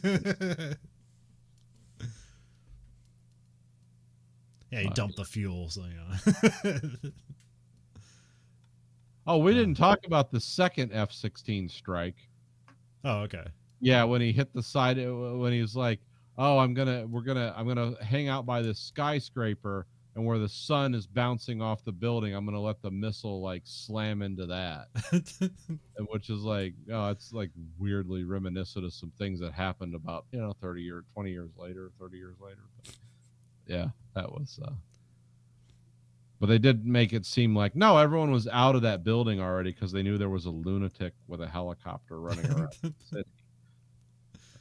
Which would be terrifying. We've had tanks and bulldozers do some racket, but we haven't had a crazy guy with a helicopter, with an armed helicopter before. So Well, after to our audience, after you watch Blue Thunder, watch Tread, which is the movie about the guy who made the killdozer, and just realize like if he had succeeded at any point in what he really wanted to do, it would like he would have been the biggest mass murderer in human history.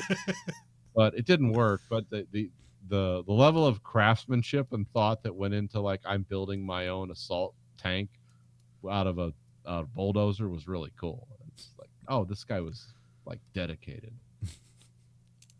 And what did the argument start? It was over a zoning thing with a local city.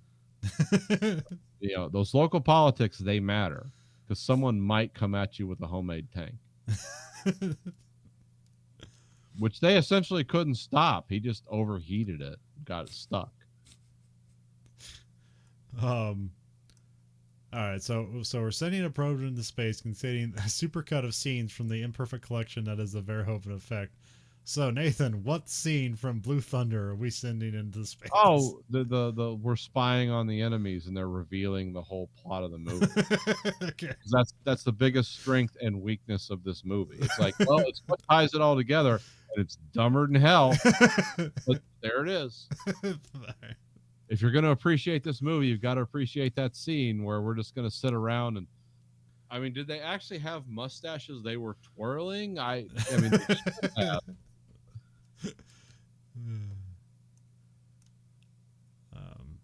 That's the scene for me.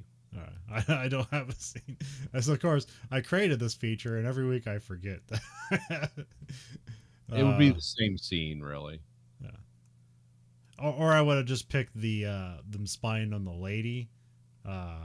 Well, yeah. Just to make it weird for the aliens. No, see, this act of horrible perversion and invasion of somebody's privacy actually pays off later. We're doing it for the right reasons, so that means we're not perverts. So you remember, like, Murphy didn't kill the helicopter. It was that lady doing naked yoga that killed the helicopter. Yeah.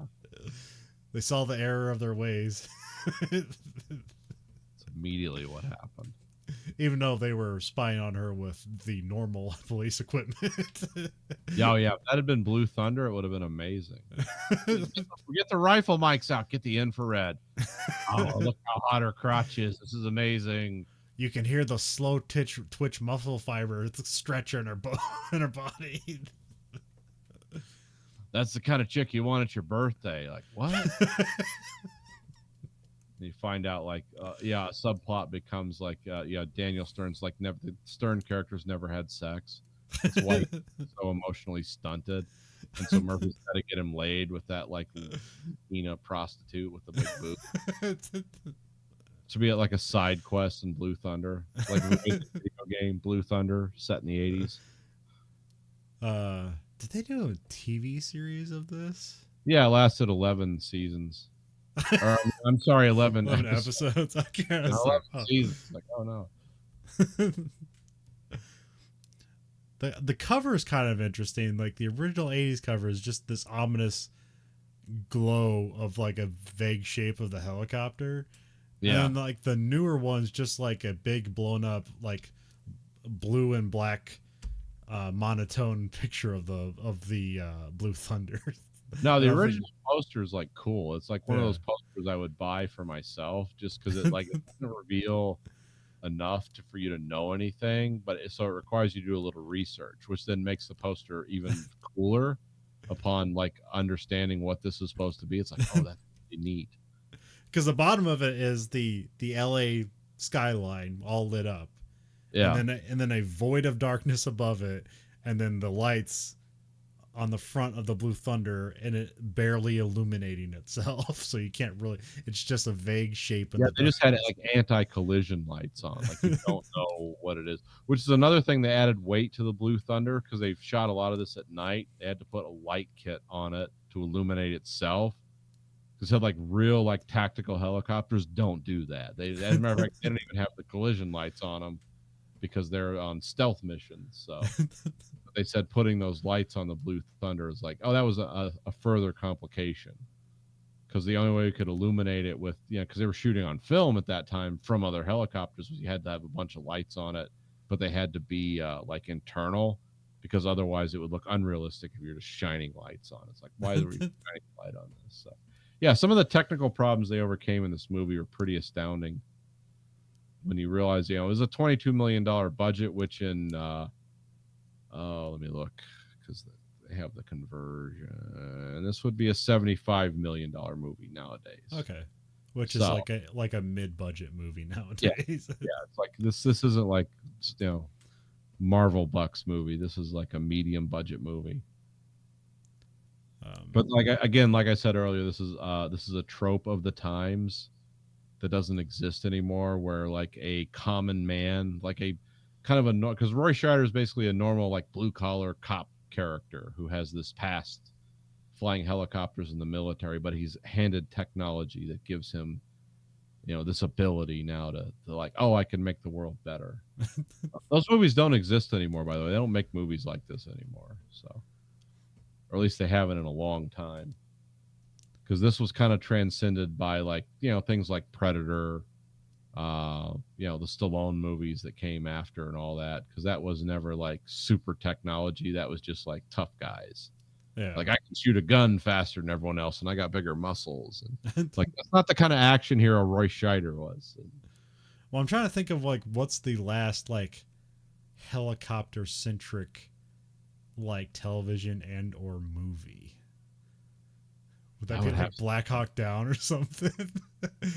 Black Hawk Down was like, that was based on stuff that really happened. So it wasn't like fiction. Well, I mean, it wasn't centered around the helicopters. That's just like a lot of famous helicopters. But I mean, I guess We Are Soldiers was actually later, so that probably had like a lot of Airwolf. I think this ended like with Airwolf. So there hasn't been anything recently. Not that I can recall. But again, we don't do like movies like it was like the because like after this. Well, I mean, like Top Gun Maverick, but that's just kind of like doing the Top Gun thing just later on. Yeah, they were using like F-18s because it's like, oh, it's low enough tech we can get through. Yeah, because Maverick was like, and they had the F-14 too because the Iranians kept those. But yeah, this is I can't think of a movie like this where they like, it's like, oh, super technology is what's like, maybe Sneakers. That was one you mentioned, but that wasn't directed by Badham, but yeah, it was it was this is kind of a genre of, you have movies where it's like future technology and how it affects society, but like not like, hey, what's the latest military equipment and let's make a movie about it. That's not really. No, that doesn't exist anymore. Although there is a new, there's like a very weird thing, and like people that like make good movies are doing it, where it's like movies based on like commercial products, and it's all come out recently. There's like Air, which is about making the Air Jordan sneaker, like Ben Affleck's making it. I hear it's good. There's Blackberry. I'll watch it. It looked interesting. I want to see the Blackberry one too. There's Blackberry. There's a movie about the making of the Blackberry. What else? I saw this one. It's about like the making of what is it? Like Flaming Hot Cheetos. There's like a sort of like not docu. What do you call that? Biopic about that guy. Although I always heard the story about it was like some Frito-Lay's like janitor came up with it, and then I remember reading that that's actually false or something. Yeah. But here in this movie, it's presented as it's the janitor story. So I have no idea. But anyways, it's just weird that like all of a sudden there's just movies about products that you buy, and we're making movies about their mythology, which I guess is more. It's still evil in some ways, but I guess it's less evil than promoting like the cool war machines. Well, because this stuff came along as a form of entertainment in like the early '80s to mid '80s, and then like you had the techno thriller. Like Hunt for Red October is kind of a version of this, but it Yeah. involves hundreds of men and the entire U.S. Navy. It's like not like just one guy has access to this technology and he changes things for the better. So that became like the techno thriller. But now technology is kind of diffuse because in the in the early age of the internet, people believed like, oh, garage tinkerers could change the world, whereas like that era has now passed. Now we're into like, oh, what evil genius is coming up with artificial intelligence to enslave us, which is kind of like a throwback to like Terminator, Yeah. where it's so yeah, all this stuff like moves in a circle, so you never know like what's going to catch on and what isn't. But for its time, I think this is a, having watched it recently after not seeing it for 20 years, it's like this is a much better movie through as I enter into my like declining elderly years. Oh, I this is a much better movie than I thought it was, because it was subversive, just because of the ending. Because I didn't really remember the ending. It's like, oh yeah, he's just going to destroy it. Like that's cool. It's like, yeah, this is too evil. Even though they can make thousands of them. It's like it's kind of the message is like, nope, this is terrible. We're not doing this, and we're destroying it. But I remember, but yeah, the one guy with technology, that's sort of what Knight Rider was. Yeah, Um, that's what Airwolf was. yeah, yeah, they're essentially the same thing. And then there's a ridiculous television show that came out in the '90s. It only had one season because obviously no one was really put their creative muscle behind it. But they came out with the Dodge Viper, so they came out with an action series called Viper, which is about a Dodge Viper that changed into a crime-fighting car. Never seen an episode, but I remember hearing. So yeah, I was stupid, but so yeah, it's come back in this weird like products as a what I get like what's it called? Not a documentary, not a biography. What is that? Not a docu-series. What do you call that? It's like a products as characters. Yeah, but like what do you call that when it's like a movie about a person's life, but it's not exactly a biography? Biography or a biopic. A biopic. Yeah. Okay. Yeah. Or a biopic. Yeah, that's another way to say it. So yeah, product biopic. That works. Well, if you like what you heard and how couldn't you can find us at verhoeveneffect.com. There you can rate or whatever platform you're on, you can rate us whatever you want. But remember, the algorithm only listens to the highest ratings. Remember, you control the algorithm doesn't control you. You can rate us or you can at verhoeveneffect.com. We have listener support where you can support us at a monthly stipend, either 99 cents, $4.99, or $9.99. You can find us on Twitter at Verhoeven Effect, Facebook Verhoeven Effect. You can find us on YouTube, an American Greed Factory, and watch both this and that podcast live and unedited. And you can find our t-shirts at belowthecollar.com/Greed Factory. So for the Verhoeven Effect podcast, I'm Conlon. And I'm Nathan. Goodbye, America.